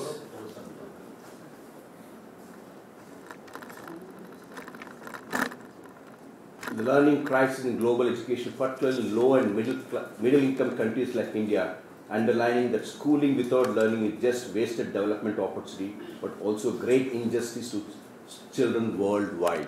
I mentioned this with an example. I had been to one of the primary schools in a rural area of India, where the teacher was instructing arithmetic, basic arithmetic in the first standard. And then the students were taught about subtraction and also addition. And the teacher has mentioned to him that 2 plus 3 is how much? One of the students has said 5. Then 5 minus 4, how much? 1. The third candidate, the student was asked, 5 plus 2. He couldn't answer, I'm sorry, he said. And the sixth candidate has asked by the teacher, how much is 2 plus 3? Again. That fellow couldn't register what the fellow student has answered. In the back, one of the backbencher student has pointed out with a gesture like this. And this fellow came to the board and drew that palm. So that's what is the primary education in India, when you have a single teacher operation for schooling the students in some of the rural areas. He could not write digital 5. He just drew the palm with 5 fingers. I'm sorry, but I'm telling the reality. This is the gross enrollment ratio in India over a period of time, and today the gross enrollment ratio is 25.3. In fact, the latest census says that it is 25.8 in higher education. And we are anticipating by 2020, at least 30% we will achieve in terms of the gross enrollment ratio, very close to some of the neighboring nations, but far away from USA and Germany, and some of the Scandinavian countries like Norway, Finland, and Sweden. So this is with regard to the histogram showing about the male and female, because we have emphasized on the gender parity, and you can see for yourself how the enrollment of girls vis-a-vis the boys is lesser for a period of time. Despite the fact we have so many universities and so many colleges, the girl enrollment in the universities or otherwise in schools is far, far less. I think somebody has mentioned about the contribution of GDP in terms of contributing for education, and these are certain numericals that I have cited. Well, all of my slides are collected and collated data. I don't own them, but they're all from the annual survey reports of Government of India from various places and from various ministries.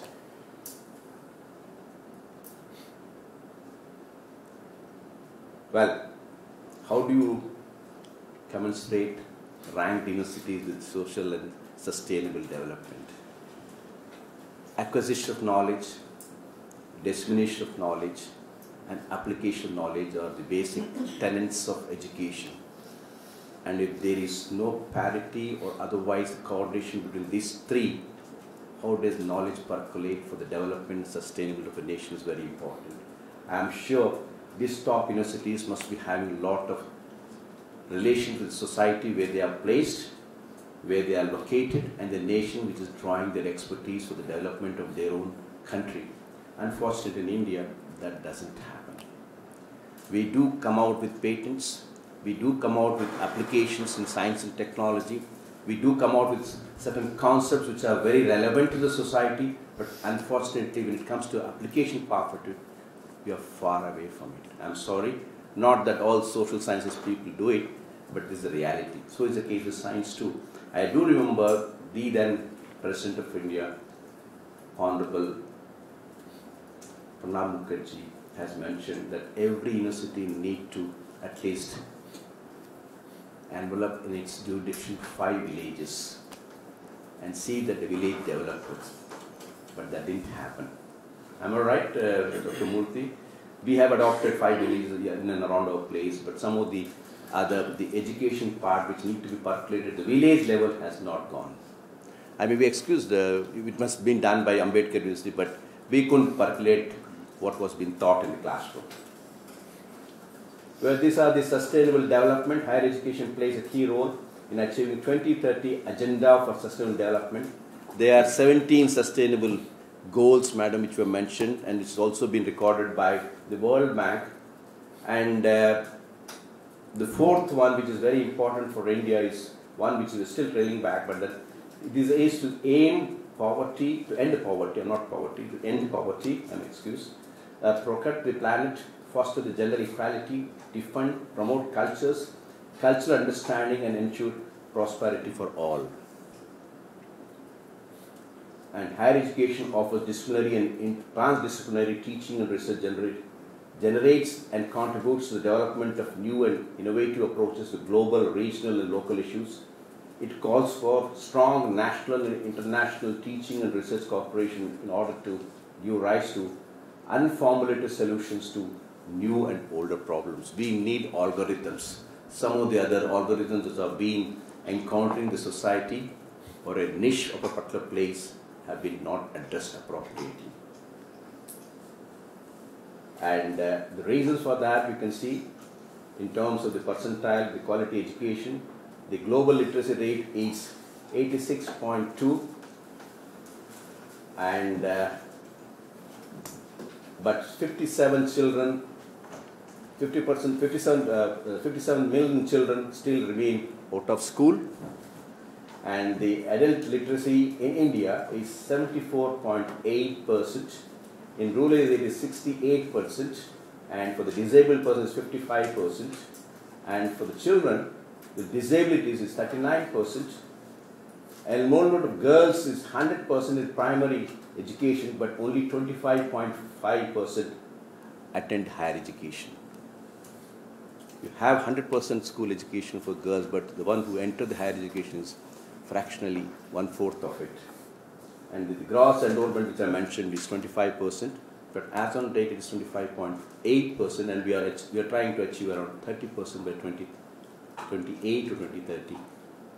And we can see the female and the male ratio in terms of youth literacy in India. Well, if you ask my personal opinion, is what I feel. Government has implemented right for education. It may think of following needy and it may think of the following for the needy and meritorious students for tertiary education, that is total subsidy for higher education, help to bridge the gap between rich and the poor, caste and the creed, region and the religion, to enfold large mass of tertiary education for sustaining growth of society, nation and the world. And where are the ones which are real inhibitors for us, which was, I think, discussed at length right from morning?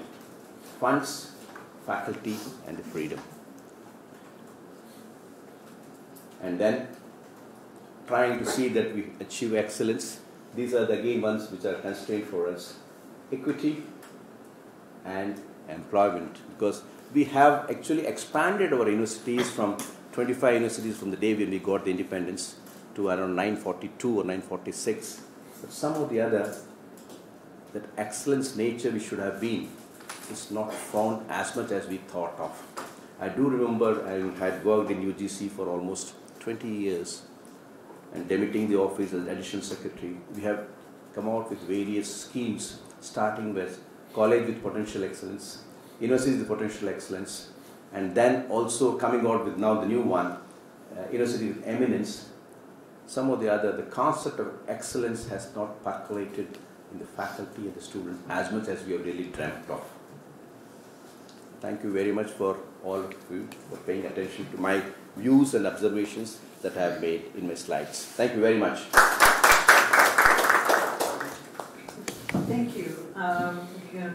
Vice Chancellor, what we'll do is we'll continue with the question, and I just want to hold you the idea, though I think that in your talk you talk about the statistics, but sort of the lag in implementation. You know, the schemes, but then where's the implementation? So that's an idea that I'd like to have us come back to. Eventually, maybe other people will bring that up as well. Fair enough. Thank you. Thank you. Yes, Professor Vice Chancellor Bhatt.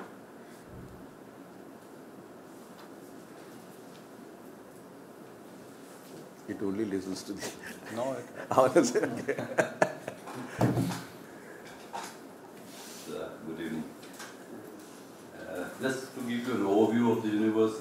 actually puts my other presentation on social responsibility in the context.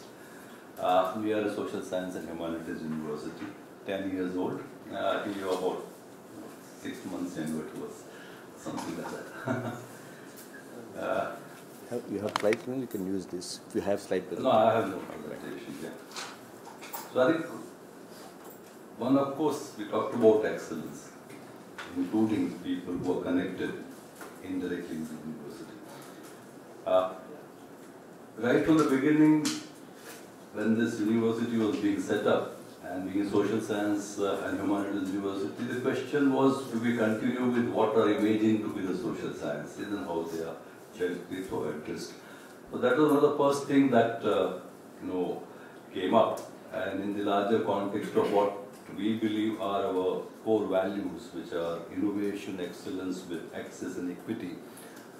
It was important that we critically examined and looked at how do we imagine social science programs.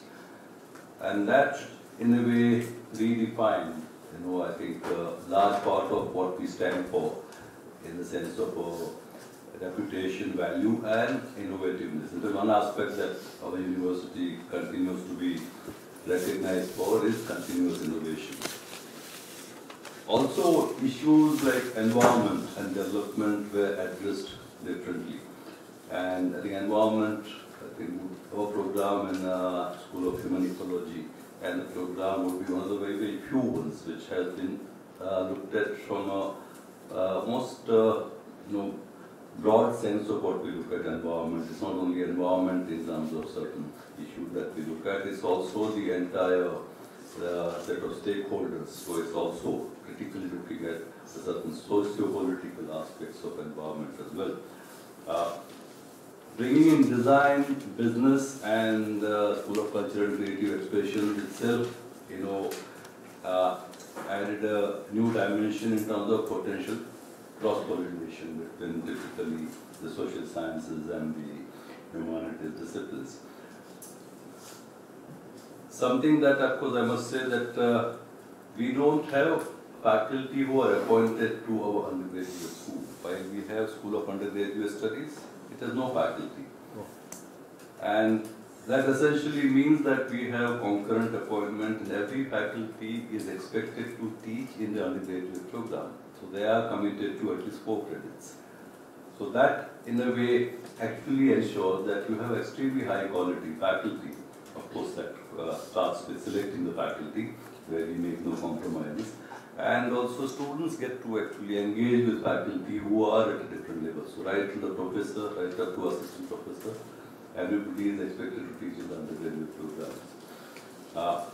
Other aspect which is very important is the whole idea of self-governance. We call ourselves a university with self-governance, which essentially means that I'm not talking about deans of the schools, which obviously have to be academics, but all the functional deans are academics. So faculty by term actually take over various aspects of functionality of student services or academic services. So we do not have a registrar who looks after, let's say, academic services. So any issue that pertains to faculty actually is led by faculty. So in a way that has a better understanding of the final nuances of what actually goes on, and real critical and final challenges which emerge both at the level of faculty and students actually get vetted and addressed with more empathy in that sense. One thing which I think we are very proud of is we have career advancement scheme, and we have decided that every career advancement scheme, the presentation would be a public presentation, something which never happens in Indian universities, that the faculty presence, we have all the other faculty who, or anybody else who wants to come in, apart from the student. So it's open to everybody. Something that not only allows other faculty to know so much about that particular faculty, right from the history, where does the person come from and where they are going, but also connect better in terms of potential interests. Something that I think we have been able to do effectively for last about 6 years now, 5 years. Of course, as far as the gender ratio is concerned, we have 65% girls and 35% boys. That's the ratio. Of course, this is across 56 programs. We have 13 schools, 12 centers, and 56 programs, right from undergraduate to PhD. We also have, typically I'm sure that is there, with most universities or students and faculty committees where you have regular feedback mechanisms which are there. We also follow continuous evaluation so that students actually know at various stages in the semester where they are, unlike terminal evaluation at the end of the semester. We have active projects with governments, NGOs, development agencies, for policies, social transformation, field engagement. And that's something which we have been very, very conscious about in terms of where we should be in terms of our, this larger responsibility of being a publicly funded university, and also the way this kind of engagement would bring in qualitatively different understanding of what students transact in the classrooms, because what you do in the classroom and how it connects to reality need to be in some way connected. For example, we have a program which is an skill development practice, which is in collaboration with Pradhan, which is a very big NGO working in Odisha and Jharkhand. And 60% of the program actually happens on the field, which of course is a very new way of looking at a program at that level. Of course, being an MPhil program, we trust and believe the students are self-driven and they manage their time and engagement significantly with a great amount of responsibility. But the kind of insights that we are able to bring back through such programs, that we actually know the pulse of what's happening at ground level, with the tribal, with the marginalized, and all what we call intersectional issues of caste, class, and many other issues that otherwise students don't understand. They come, in the sense of real life experiences. Coming to the social responsibility, we are a state-funded university funded by the government of Delhi. And of course, one of the larger challenges, which is a political challenge, was of course when you're funded by the state, you also have to in a way look at what the state has in terms of certain obligations. And I think we believe the current government has a right focus in terms of ensuring education, quality education at all levels.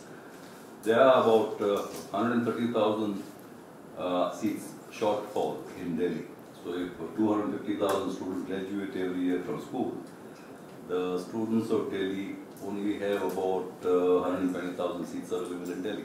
So rest of the students have to go out, and one of the commitments that the government has is to ensure that they have the higher education expanded to a fair level where they can come close to the target of meeting the shortfall. So with response to that, in fact, from 2016, we in fact opened up a new campus in Karampura, and subsequently in 2017, we opened a new campus in Lodi.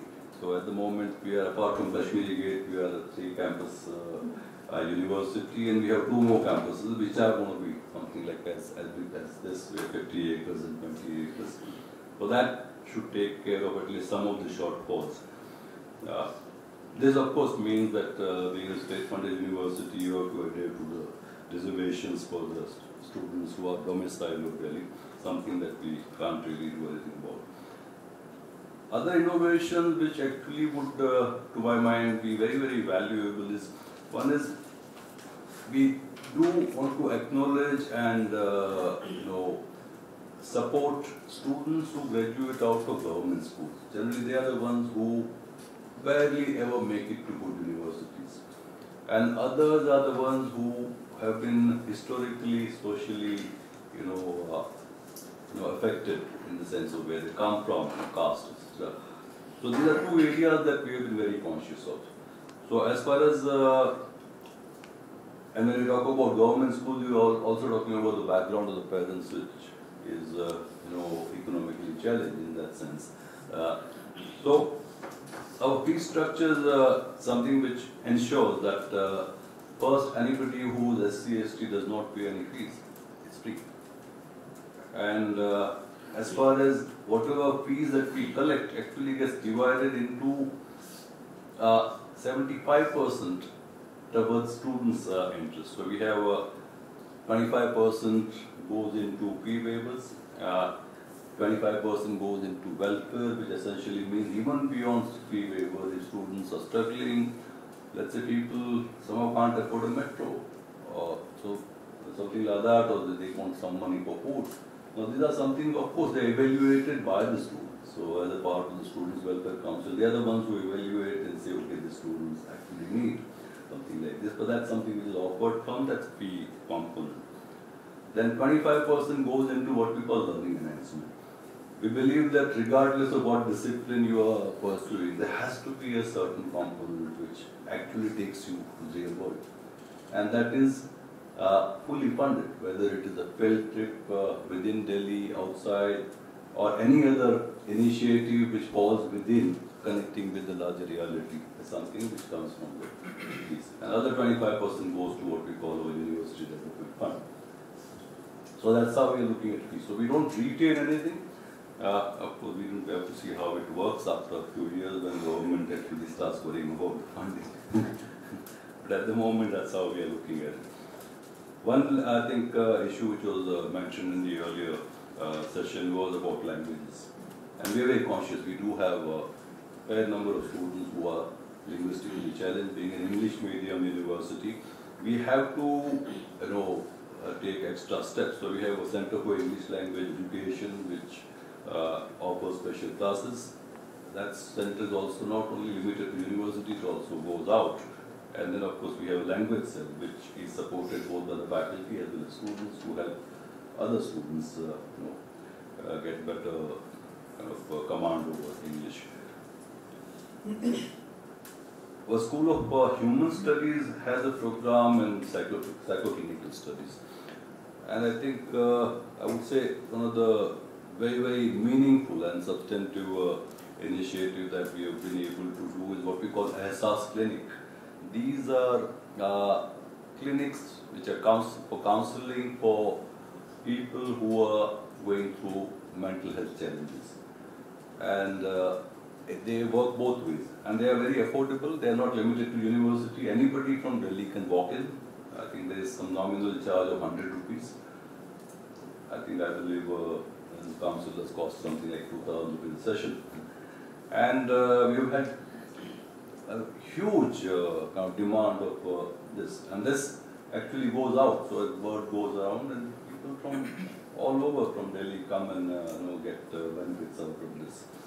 And it is also something which adds to the learning of the students who are doing their PhD or MPhil.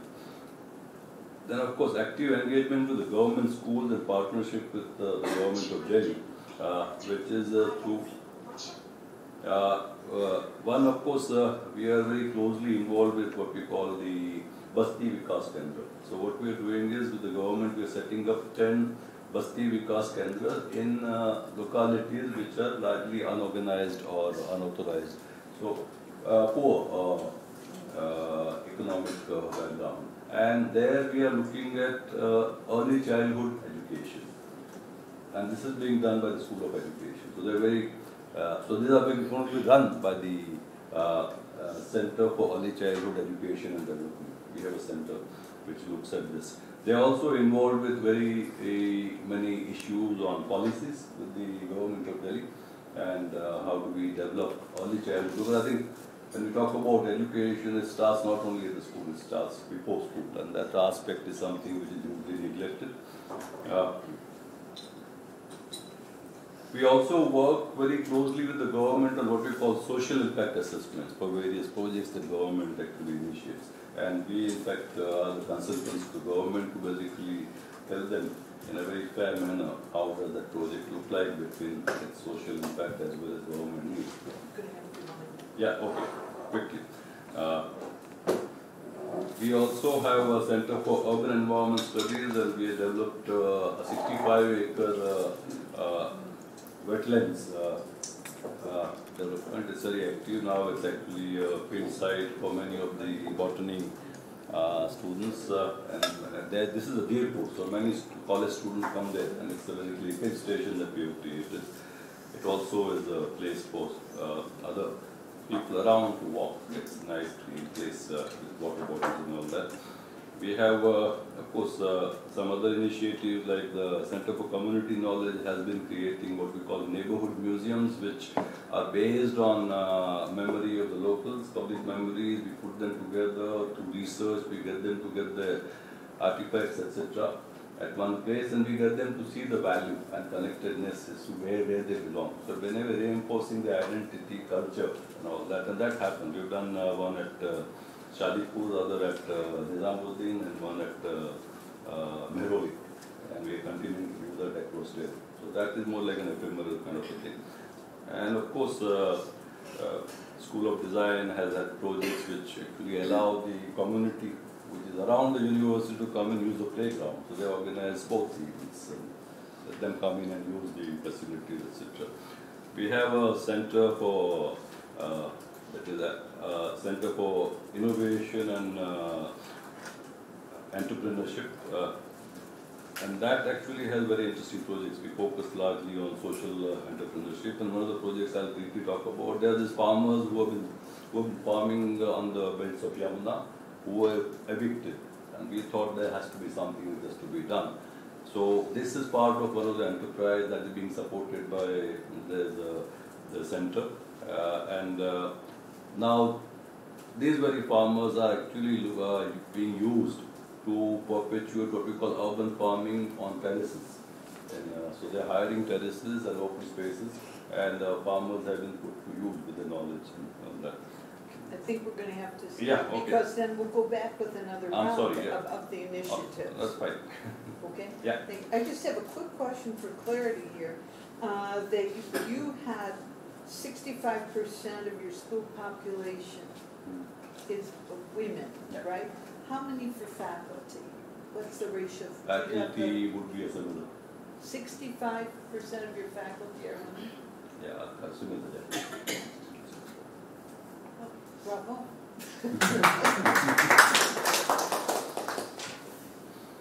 Like my School of Design, I think I was the only, as dean, I was the only male faculty apart from one more. And then 4 faculty are women. School of Design is giving an example. So. Okay, well, that's for our next conference, I think. Okay, Anamika, would you like to?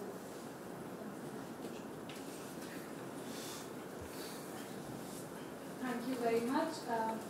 It was amazing to listen to Professor Bhatt's presentation. And it's, I think it's an institutional example towards what universities can do, remaining within their, the framework that they have in terms of their core activities of teaching and research, and at the same time contribute to the society. But I bring in a critical perspective here on the term university social responsibility. I'll be using critical policy perspective, which is essentially where I don't see university social responsibility, the idea as a given virtue which we all need to adopt as universities, but also see it critically and understand what has happened to, let's look at the history of the term, the denotation of it, the connotation of it, and how institutions have eventually adopted, especially within the policy context. And I'll be talking about some examples from India to show how you were talking about interpretations and things have got a little distorted, and of course the role of market here. So I'll begin with the idea that we're talking about university-society linkages. It's not a new idea. University has always been linked to the society. There has been historically, we talk about late 19th century, early 20th century, Oxford, Cambridge. They have been very, they have been peripatetic universities, which essentially means they've been traveling universities which were, they were in the process of teaching and learning to the larger masses, and that this was a response that higher education cannot remain within the ivory tower and they cannot be too exclusive, and they've been doing this. We have similar example from Harvard. 1919, there is this thing that started in Harvard, it's called Harvard After Dark, and where the community at large, the nearby society, the faculty used to teach them in the night, and therefore the term Harvard After Dark. And this has led to the basis of the early movement of adult education and university extension programs that eventually were adopted by in Indian context as well. We don't have to rely on the Western examples only, Moshuli is here. We have our very Indian model. We have Shantiniketan, we have Sriniketan, we have Tagore's idea of education, where education was very closely related to a social transformation. There was no separate discussion on social responsibility as such. It was very core of what education was all about. So, and we have a lot of these institutional examples from the Indian context where social responsibility or linking universities to society is not a separate discussion, but part of the very core of what university do. But we've been talking about it. We've been talking about linking universities to society. This morning, Professor Mittal from University Grants Commissions talked about how it is a very important factor in promoting excellence, and she said, universities need to be linked to the society. Why are we talking about it? Because there has been certain kind of delinking that has taken place. And we need to understand that the social responsibility perspective is coming from that context, that where universities are supposed to be business-like today. They are supposed to generate their own revenue. They've been asked to be more enterprising. And there's no surprise that universities are adopting these management discourses and practices, and in particular marketing languages and activities. And they've been forced, not just forced, I mean, they've been adopting. They've learned that if they need to survive, they need to brand themselves. All this is happening, and they need to focus on the revenue angle, as just like a corporate would. This morning, Professor Rensburg talked about university entrepreneurial casino. And if that is happening, then we need to talk about university-society linkages. And it's not just a coincidence that university social responsibility sounds similar to corporate social responsibility. The denotation is similar. The connotation is also similar. That here you have universities which are economic institutions, which are generating revenue, which are striving for excellence in terms of these dominant parameters, which we posed by some of the ranking agencies. And if that's happening, then universities are part of these larger social changes that have happened in society, right from the rise of market economy to knowledge capitalism and market making at the level of institutions that are happening. So once we understand the context and once we have problematized the very idea of university social responsibility, what has been our responses? There are a number of responses, or good ones as well. There are a lot of good things that are happening. We have, in 1998, UNESCO declared World Declaration on Higher Education for 21st Century, and that was where there are certain goals of future of higher education institutions were set up, and one of the goals was to link higher education institutions to society. That set the trend, and there were a lot of these networks that have come up, where people are now talking about university-society linkages. There's this global university network of innovation, and they have this special wing. They've got a lot of writing. Interestingly, there are some other very interesting initiatives. I would like to mention UNESCO chair in community-based research and social responsibility in higher education, which was started in 2012, and they have got their office in Canada and India, and we've been closely working with them. It's interesting that the initiatives there are a number of initiatives. They're conceptually different as well. There are a lot of nomenclature that exists in the literature, and when you talk about social responsibility, so one would be talk about civic learning, that need to be moral teaching, and then we have something called scholarship of engagement, which is slightly different, where you go back to the core of what university do in terms of research, but ensure that there's some sort of engagement with the society. Then you have, of course, community-based research, where you bring in the community knowledge into the research, the core of research that you do. In the Indian context, it's been slightly different. Of course, you have got all these examples, but then institutional examples. But then when we talk about the policy response has been scheme-based. So you've got schemes which were announced by UGC. There's this 1977 policy statement by University Grants Commission, which it talks about extension program. Later on, there's this adult and continuing education and extensive work.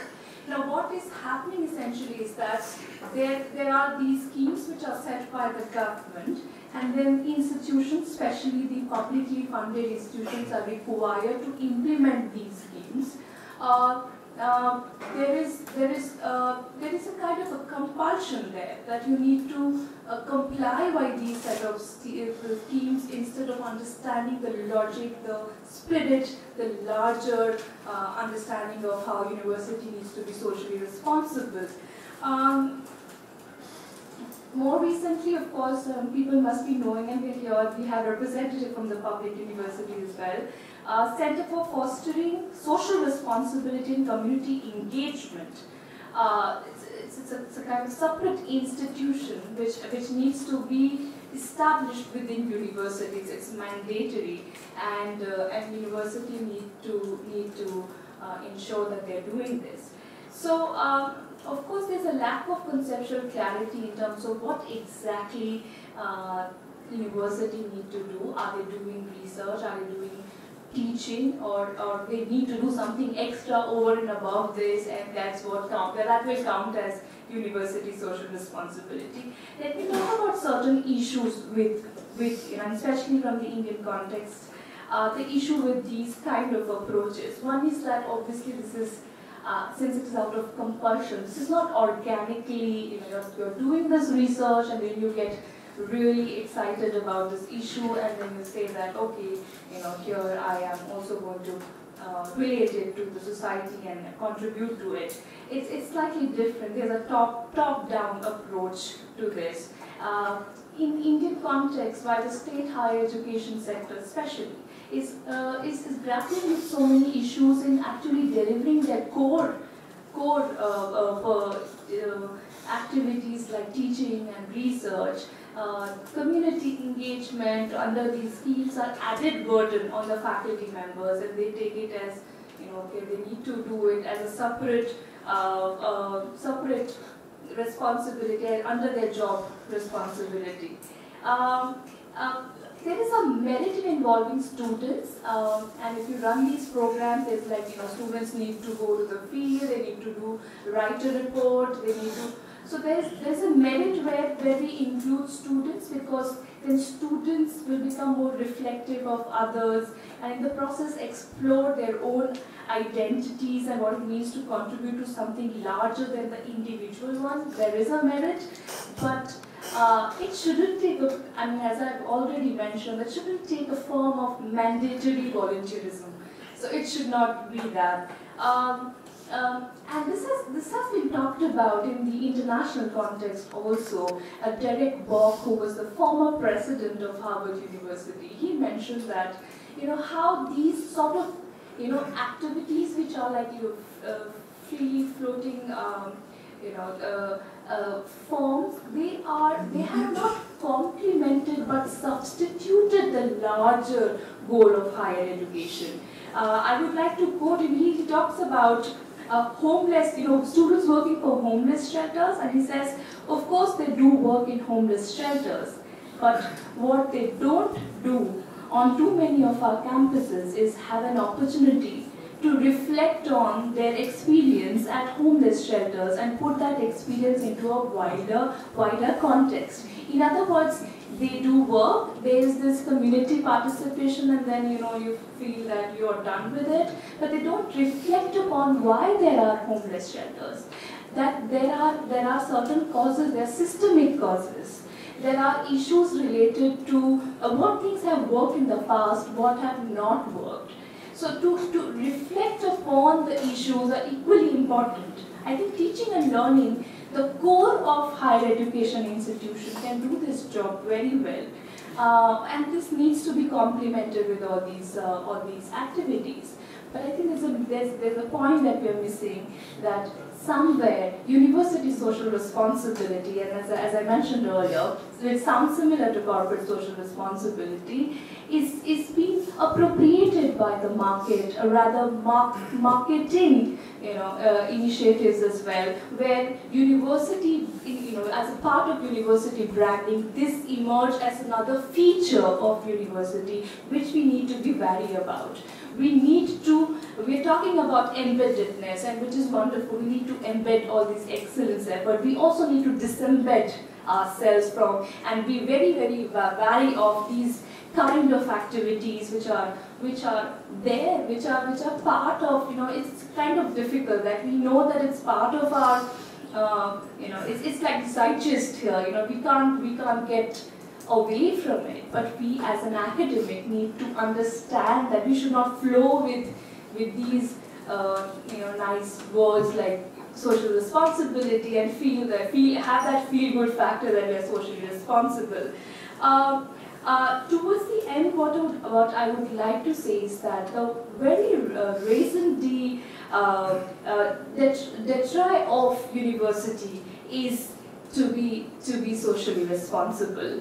And we need to bring in these elements of community participation in the very act of teaching and learning, and we've been doing this, at least at the university, and Professor Ajay will be talking about some of these experiments that we have done, to understand that there is a larger context here within which we are talking about these issues, and I think I'll end there, and I would like to listen from others on my views. Thank you.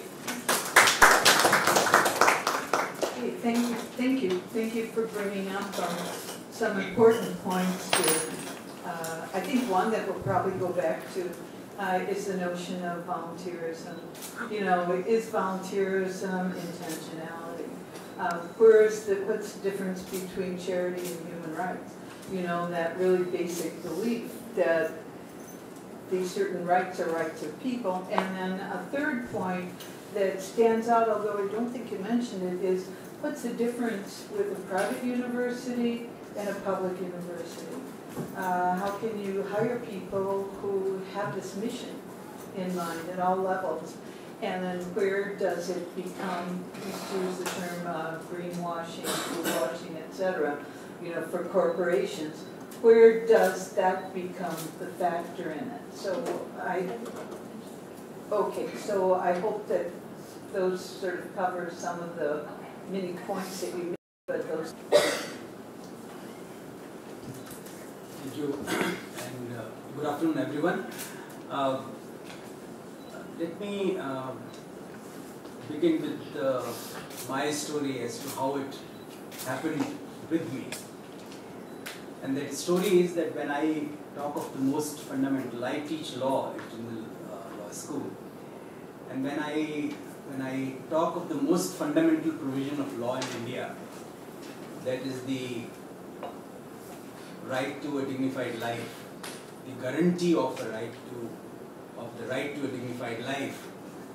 When I talk about it in my class, my feet tremble, because I know what I'm saying is not reality. It doesn't seem like a provision of law. it sounds like some fiction. And then comes the question, are we fictitious people? Because we are into some kind of fiction. And I raise these questions together with my students. What is it that we are really doing?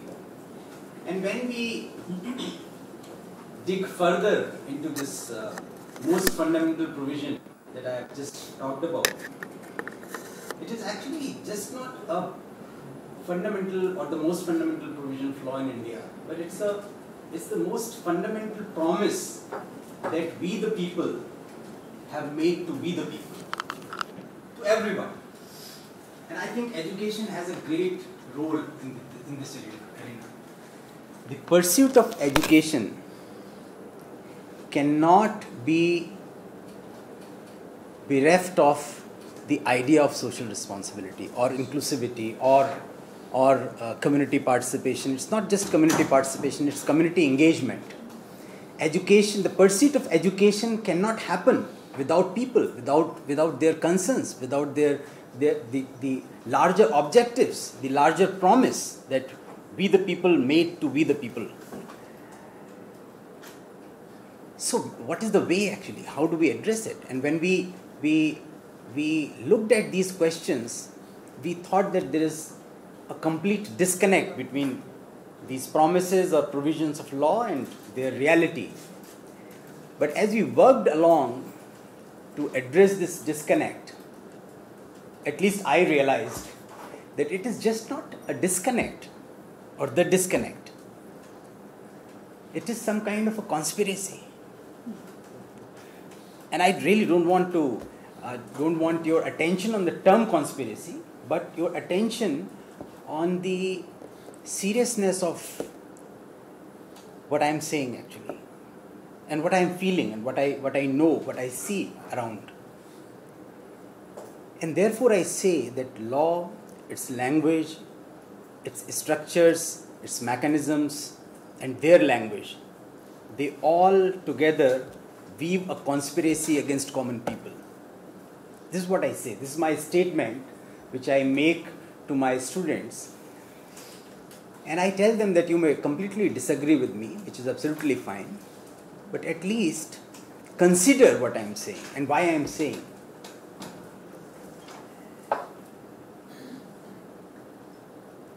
And we see our institutions all around, institutions of democracy, institutions working to uphold human rights, legal aid, access to justice, what we teach in our universities. They talk of all good things happening, but in reality, things just don't happen. So one finds it really very difficult to find a way to address some of these situations. Your data will tell that things are being done, things are happening. People will come up with a lot of data, a lot of information. And this is what they say, that this is quantitative glut. And when I started working with communities, engaging with them, I realized that people who are engaging with communities, they are engaging for numbers, for information, for that quantity of information, that they have so much of information, they have done so much of work and all. But is that work really sustainable? So that brings us to the part of sustainability. So whatever little that we are doing as universities, social responsibility, is that really sustainable? Or we are really looking at numbers that, okay, we have done these many camps and this initiative and that initiative, now there is this Unnat Bharat Abhiyan. You were talking about 5 villages to be adopted by every educational institution or university.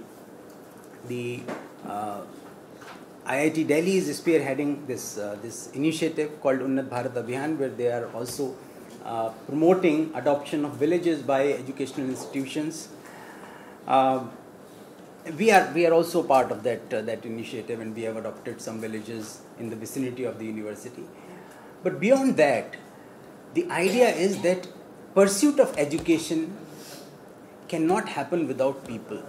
So pursuit of education must be taken as a matter of trusteeship. being pursued on behalf of millions of people who would never know what education is, or would never have the wherewithal to know what education is, but at the same time, their being together in that pursuit is extremely important if we are really pursuing the cause, and that is the larger promise that we the people made to be the people. So I'll stop here and thank you very much.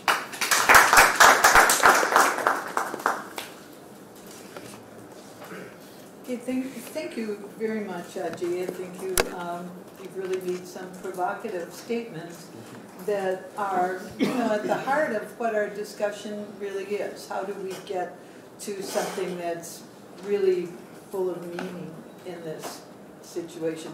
While you were talking, I was just thinking of this Ramgala's book, which is Savaging the Civilized. And I don't know, I suppose many of you have read it already. But what I found for me was really enlightening there was when Verrier Elwin goes to the tribals and he starts to enact some of the educational economic development policies that the Nehruvian government had put in. And suddenly he realizes these were meant to destroy tribal society. So I found that really interesting as something to think about. And the author goes into some detail, but it's really interesting what you're saying. I think that goes back to whose reality, and that would be part of it. Okay, not last, Gaurav. Last, least, and lost. After all these, listening to all these comments, and is it working? Yeah. Okay, now. So I work very closely with the activists. So it's hard for me to come to such conferences. I come here, I somehow feel very alienated. Don't feel like I don't belong here. And I swear I promise myself that I'll never come back, but then again next year I dressed up and come back to present myself. So when we talk about, okay, thank you. So there are like two ways, two approaches to look at the education, which we call one is called the relational knowledge, where that education can only be understood by its connection to relations of dominance and subordination in the larger society. So this is in a way what I'm saying is that the relation where a person understands the indigenous knowledge or the epistemic knowledge. This is one approach. And then the second is the repositioning, which is very important when we talk about the role, the social responsibility of the university. Where the best knowledge is done by the engagement with the relation and understand other by engaging with him. And that's there you take a epistemological position. And I always say that, before I start, I just, after listening all this presentation, I was thinking, what is the responsibility, in fact, and where we stand as a part of higher education process, are we also responsible for any of these things going on in society, or how we contribute to the higher education? Like, for example, I was, the other day I was talking to some students in DU who were doing research on different issues, and what is that makes your parents so successful? What you call these days, that you're ranked very highly, you are successful in your career. So what is that? What makes? So students answered. They said, "Sir, our hard work." I said, "But is there anything else involved in this hard work that you are sitting here? Who is behind? What is behind your success or your parents' success?" So then finally I said, can you imagine, like all of us sitting here, can we imagine being a Delhiite, can we imagine daily life without a maid in our house? Just a small observation I was sharing with students. I said, can we imagine daily life without a maid, housemaid? But then, you know, when our parents were both working parents and, you know, getting success in their careers, how do they pay back to that maid? I know my friends who are married, they write both, spouses, they write their PhD, but I see there is no mention of that maid who spend whole day taking care of their kids, who cook for them, clean for them. No. So there's no mention in their things. Here I call that this is what we are missing in what you call the inclusive education. This is not inclusive. And then the second aspect is there any mention of these subjects in the curriculum? I said, do we even make an effort to go and visit those people who are cleaning the toilets in our university department? Do we send our kids to their families instead of sending them to the lab? Why don't we tell them go and meet these families and research and learn about it? That is what makes a campus climate. But we have understood a very different notion of campus climate, which is a very Western notion. We don't know people who made us possible as a successful person. So this is a huge mismatch I find. There is these people don't exist in the curricula anywhere in academia. So let me start with this theoretical concept of why we are talking about university. So as we know that we call it alma mater. So alma mater means which is a nourishing mother, a generous mother. And in India we have this concept. Every culture has some kind of mother of education. So we have Vidyarthi Devi.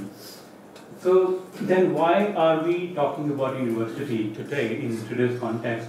So I brought out some of these studies, very interesting, these people who are sociologists of education, and talking about the core of what makes university and what's the social responsibility. So this is a kind of, also it's an ideal type. They think that it's a very democratic space, and in a democratic situation, institution that instill liberal values of justice, enable ethical, moral, and political agency. To make such an institution possible, we must problematize the traditional notion of democracy and its long-lasting educational cognate. And that's where Henry Giroux said, university is a site of political and cultural contestation. I'm glad that most of these earlier speakers, they said there is something, even BRICS should go beyond economic. Comments are also pointed in terms of like the public good of education. And that is what actually, beyond, when we think beyond economics, and that's where this cultural angle coming, and that's where I'll focus on my presentation, why the cultural aspect is so important to understand the social responsibility of the university. Because the thing is, whenever the whole debate of the last 20 years, we are sick and tired of this word neoliberal, and it's only just we limit our conversation to economics. Where is the cultural aspect of that?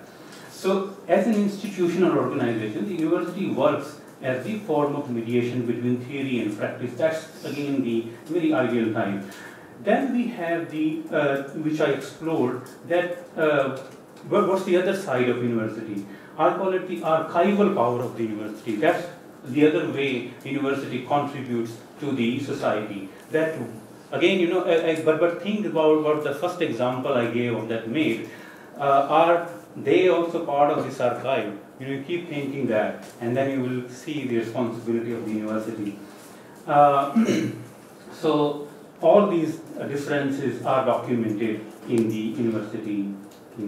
So, but now with the change, especially in the present context, all these social movements going on in the area of higher education, for the outside world, like this I drew because since the JNU whole Azadi campaign started and all, so for many they think that campus are utopia, they're island, or that's the place where activists live, and they never leave the campus, they stay there forever.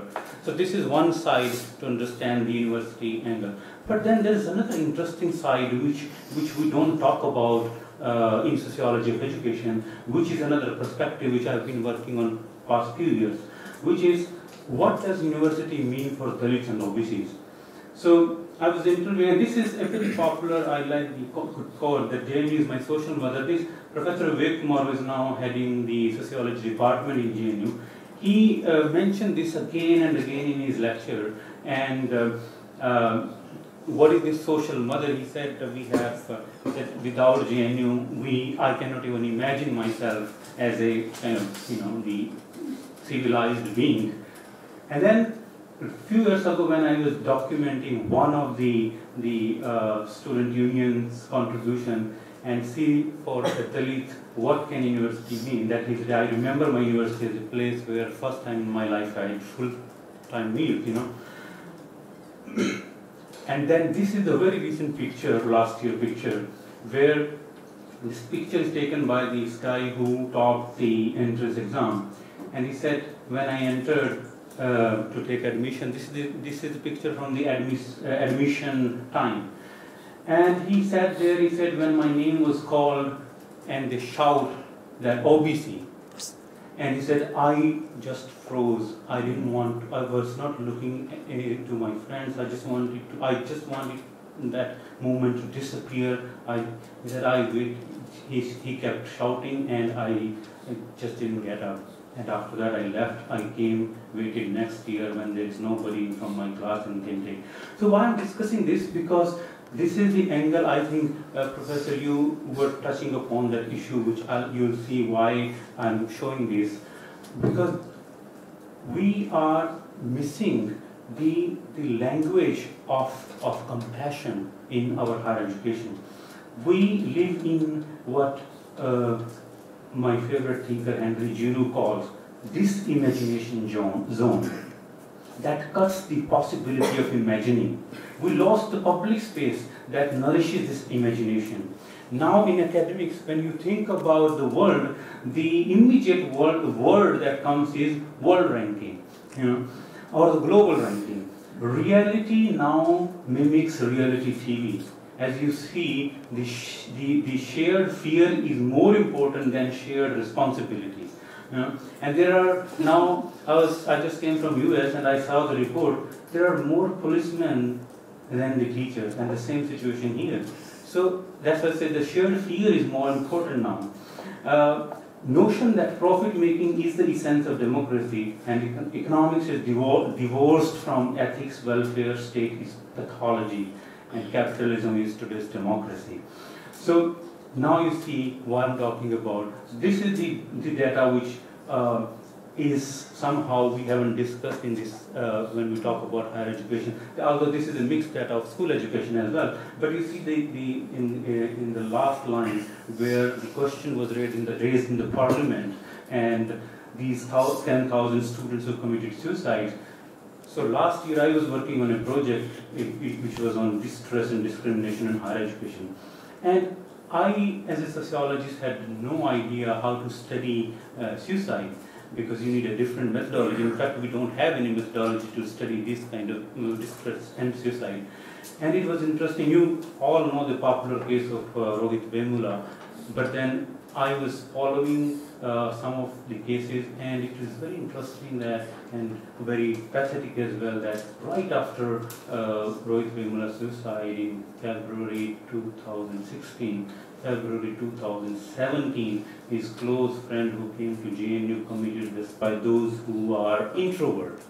But now you see a pathetic situation in higher education that first generation learner from Dalits and the activists are committing suicide. How pathetic it can be then, when activists are committing suicide. And so these are another, so we made data collection on all these news which have appeared in past 2-3 years. And there are kind of in past 1 year, I think we have seen almost 150 suicides in higher education, which we collected. And there is no actually proper documentation of those. So when we study that, what are the issues basically, of this distress? Because distress leads to suicide. So what leads to distress, especially among the first generation learners? So we figured out that English language is one of the factors which leads them to distress. And there are a lot of these studies increasingly done. So then, as you were mentioning the issue of mental health, so there is no policy on mental health. There is no mention of mental health even in the higher education. So that's the constant denial. So people are writing about it, just recently they started, but this is a major issue now. So that's why, then in that context, I find ranking as myth.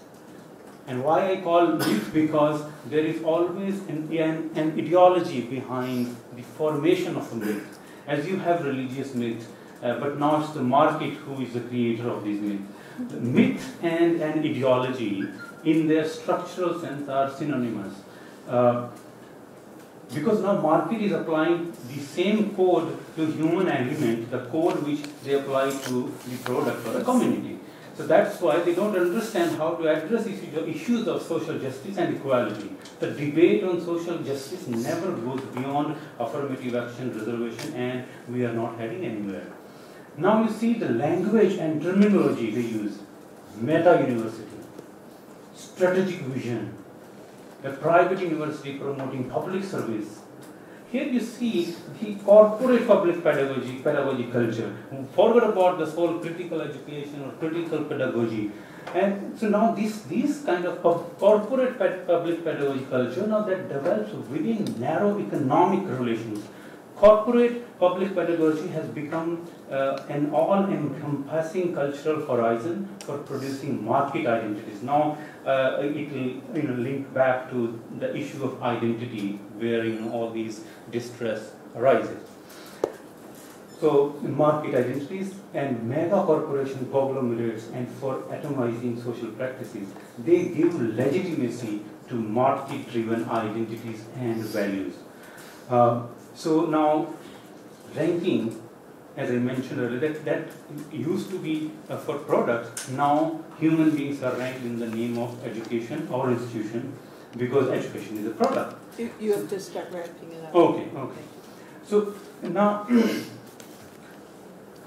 how do you make sense of your life amidst this history, narrative, and ideologies, which I'm showing now to the. So, because there's no time, but I wanted to discuss this royalty and loyalty issue, which is a very prominent issue. But anyway, we'll do that in question-answer session. So, so these were the thing I wanted to highlight, the activism part, that how the identities are emerging and challenging the existing. For them, is it a question of do they even care about this ranking or excellence or eminence? These people who actually fought for their identity assertion. You see, now you must have heard this Beef Festival. I wrote a paper on it. Beef Festival, and they have been celebrating for past few years.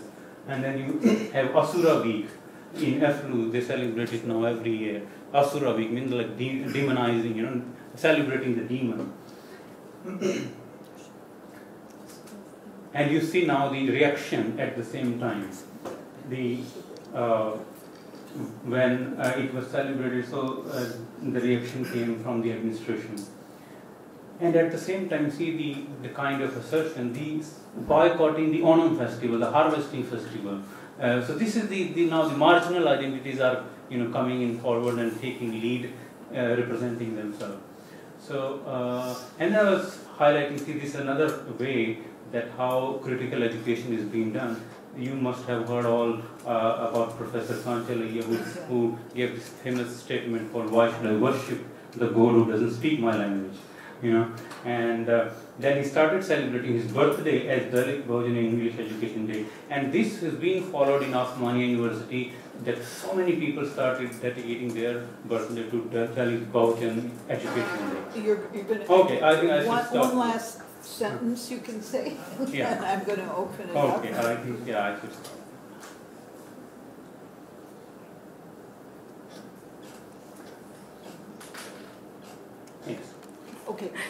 thank you, but we will have more. I see that our time for presentations is up, but you know, this has been such a rich discussion, and it sort of goes counterweight to what we've discussed previously. That's why I'm going to open it up for a couple of questions from the audience. Does you have a question? Yeah, very important topic was discussed. I have one or two questions. You know, what are the similarities and differences between the corporate social responsibility and the university social responsibility at present Indian context? Can you foresee that corporates and education institutions can join together and go for the social responsibility, for the sustainable social responsibility, yes, which is very important? And the education institutions, what are the areas they need to focus for sustainable and effective social responsibility? These are the one or two questions I just want to be discussed. Okay, who would like to answer that? Please, for mine is be better other person's answer for that. Okay? And the vice answer Sure. better I avoid and refrain from that. But thank you. Those statements saying that this closer reality between corporate and university social responsibility, I don't think that is how it is. Corporates have a very, very clear mandate and reason to commit to social responsibility. Universities, firstly, should not have and they may not have. And it would not work that way, that if you're trying to basically please the same mold as a corporate. I have negotiated quite a few CSR projects with many of these corporate giants, so I know what exactly. So what they want to do is something that works in a public eye, and it's more like a cover. There is no content in the book, and they're happy with that. So there is this whole issue. I'm not saying all of them are like that. Some CSR initiatives have been excellent, but they're very, very, very, very few. Largely, it is to basically show or counter. If Rajasthan, somebody wants to make a cement, they'll counter it by creating an education institute. And that's how it works. So there is a quid pro quo in terms of how these whole things are there. Universities do not necessarily work like that. I have been a part of a lot of initiatives that I did, and I think we did it not because university or somebody else told us to do it. We did it because we believed so. And those initiatives last. I think one thing which has to be differentiated is university generally will have ownership of the social responsibility because it's self-driven. Corporates, it's a manager, and that manager may change when somebody takes it. So these are two major differences which drive the quality and the engagement and what you call the sustainability of social responsibility. Does anyone else want to add anything? Yes, please. One question. Well, to this question. Do you want to add to his point? He's a question. No, I'm having some different query. We are talking about social responsibility in university system and in corporate context. If we understand in the larger context, education, what is education basically? Education is not a method of earning, it's a way of living. Education as such is, when you are contributing education as such, I mean social responsibility is a part of education. It's not a separate issue. If education doesn't mean like imparting degrees or technical education or something else. Education means core values and to create good human beings in the society. When it's a part of core values, when it is concerned with creating human beings, I think that becomes a part of your social responsibility. So my feeling, my personal feeling is that we need to impart more value education which will definitely reduce down the problems in the society, maybe poverty, maybe societal tax, what you are talking about, maybe criminal, or any other problem of unemployment and all. So that will diminish in the times to come. This is my submission. Okay, so that's your comment. You don't have a question. Yeah. Yeah, no, I just an overall broad question, because it was a wonderful panel. I'm counterweighting two perspectives. My only question is, I think this is a larger question on the thematic construct of the conference as well. I often see how the market is interpreted in these discussions. And here let me be the cross table person sitting in Marxian understanding of, see, market is a tool.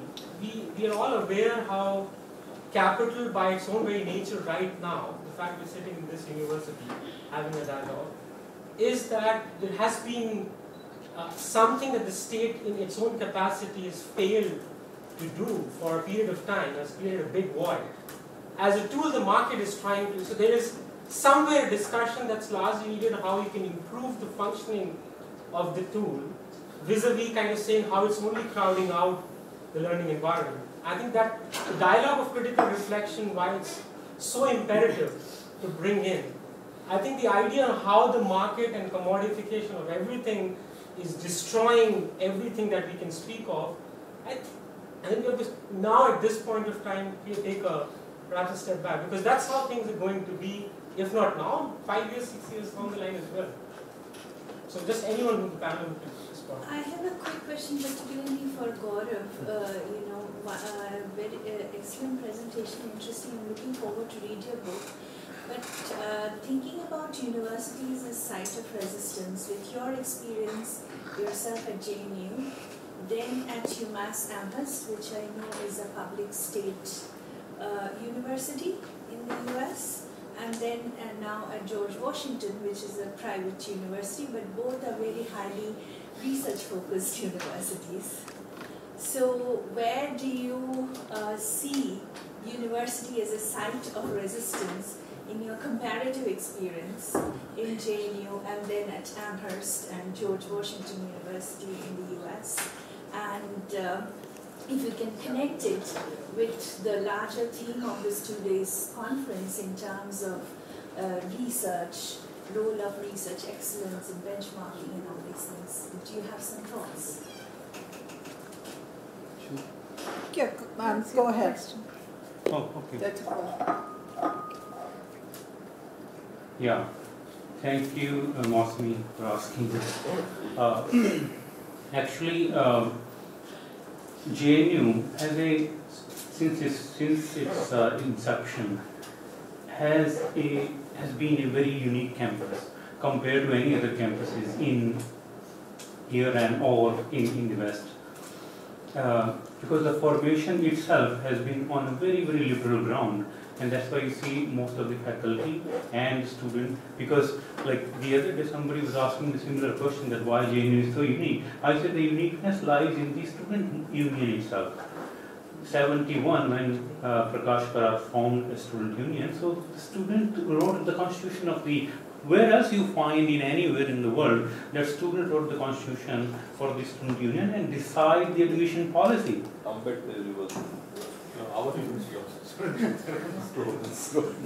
So, yeah, no, that's good. That's why I have a lot of hope from Ambedkar University, and we have so many of our friends who are teaching there, and I hope they'll inculcate the same values and carry on the legacy of JNU. So this is actually, that I don't see in any of the formation. Like, of course, UMass has been a public and very liberal oriented. I mean, I call UMass as a second JNU which exists in the US. So they have very good policies. But at the same time, if you see, like I was comparing the curriculum, the kind of courses they teach, we still don't have those courses in JNU. Of course, when we look at the Indian context, JNU has all those vibrant courses, like you have philosophy of science, you have science policies, which nowhere they teach in India, except I think maybe, I don't know whether Ambedkar started or not. But then you have UMass, these courses like They have courses like social justice pedagogy. These courses I don't think any other campuses in the US. So that, but yes, of course, I still think that JNU is still a site of resistance. I should stop. Yeah, I think I don't think you've answered the question, but I think that will be another thing. By the way, I just want to tell you, you can get a degree in several universities in the States in critical pedagogy, which are Freire, Giroux, all the gang. So, I mean, that exists quite a bit, and we here at Jindal, we also have several chapters of critical pedagogy that's a requirement here. So that's all I want to. Can I make a quick comment? Yeah. But yeah, go ahead. See, we've been dealing with this whole issue of university as site of resistance, as a university. We've had issues earlier in the past, and my take is slightly different. Basically, universities of late are more vulnerable than many other places. So, resistance has to find a new language. Because I think you have to have somebody who listens to you in order to make noise. And resistance is, basically a very purposeful, targeted noise towards an issue.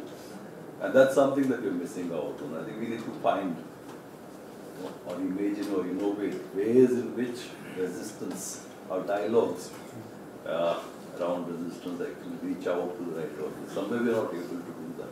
And that's my own thing. When I keep telling some of my colleagues who want to do everything, our whole university, every wall is painted by some or the other graffiti. It's all about resistance, whether it's gender, whether it is caste, whether it is something that is happening in Kashmir, whether everything's all there, all covered up. There's no restriction in that. But somewhere when it comes to certain kinds of things, I always tell them that these are things which you can do within the comfort of university. If you actually believe and you have the courage of conviction, you have to find a way of going out of the university. Because the important part is how much do you carry that whole conviction and the courage around an idea and a genuine concern that you take to the world. And that's something which, to my mind, universities fall short of. You have Kanhaiya and some people, but it's within the academic dialogue, fantastic, and it hugely influences students in terms of the way they develop the worldview, but I think there has to be something more. And not only students, it's also the teachers' union. But it starts with teachers. Union. If you don't have teachers of that level, there will hardly be any resistance. It will be there, but it will not be understood. Okay, thank you. Is it a burning question? No. It's a comment. You know what I was going to do though? Vice Chancellor's office. Yeah, but I was just going to ask everyone so that everyone all the panelists don't leave with the sense of something unsaid, that you have one sentence that you would like to be the takeaway. One sentence.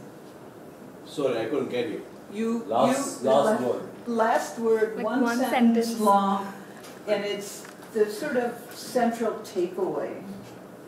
Well, the SR University is a private university, but we still have a lot of social responsibility. Let me tell you, I didn't talk about my university, I was talking about India and where it stands. We have a lot of social service. We give legal aid to all the 5 ladies in and around our place. Let me tell you. We also give them free health service through our hospital and the campus. We also give them, if there is one who has short sight or long sight, free specs. I thought I should say that, but I didn't tell that because I was speaking at the national level, not of the corporate social responsibility of the university, which we also extend as a private university. And what he has said, Jatin, that as a public university is doing it, private universities also do this. I just wanted to bring to the notice of every one of you. Thank you. One sentence. Adaptability, collaboration, enterprise, empathy, compassion, reflectivity, and multidisciplinarity are some of the issues that will matter as far as what students need to learn. apart from that, I think a very keen and sensitive orientation to what we call social justice, being able to challenge status quo, including the models of development, and what we call the whole balance of state and private relationship. I think because this transformation which is taking place, while we may say there is no alternative, we'll have to look at ways in which these two things come together, where private initiatives don't happen at the cost of what we call exclusion. Thank you. Thank you. I think I made my point. Social responsibility needs to come back to core of teaching and learning. If my colleague, and doing research, if my colleague is working on post-colonial theory, that's her bit of being socially responsible, and at the same time being wary of these marketization that's happening, and at the same time disembed ourselves from it. So therefore, the discussion on marketization is equally important. Thank you. As a member of the panel, I have a question for Dr. Ajay Pandey. You can't ask it now, you have to let him... Can I ask him now? No. Okay. I'm sorry, you can't. There is a high tea which is Yeah, there's a high tea, then you can ask it. He gives us one thank thought. You very much. Okay, thank sorry. You very much. Okay, I think the final statement that I would want to make here relates to failures and questioning, self-questioning, right? Failures and self-questioning. So, looking at failures, we all talk of successes. We say that there's a lot of community work, a lot of social work, a lot of legal aid, etc. happening. So, where are the failures? And do we question our own existence? Education is all about light, I believe, right? Light and liberation. And if right in the vicinity of the an educational institution, darkness-ridden corners exist, then what do you question? Either question the existence of those darkness-ridden corners or the lighthouse. So I think that's my last statement. I'll just say that we need more movements, resistance, more protest against this homogenization created by these neoliberal policies in the name of ranking and excellence. And my last word is thank you all. You're great. And we are having tea at in Vice Chancellor's office. And before that, I want to present a memento to Oh, yes. But everyone who has these questions percolating, take them to the high tea, please. You should have prefix, you should say academic criminalization. I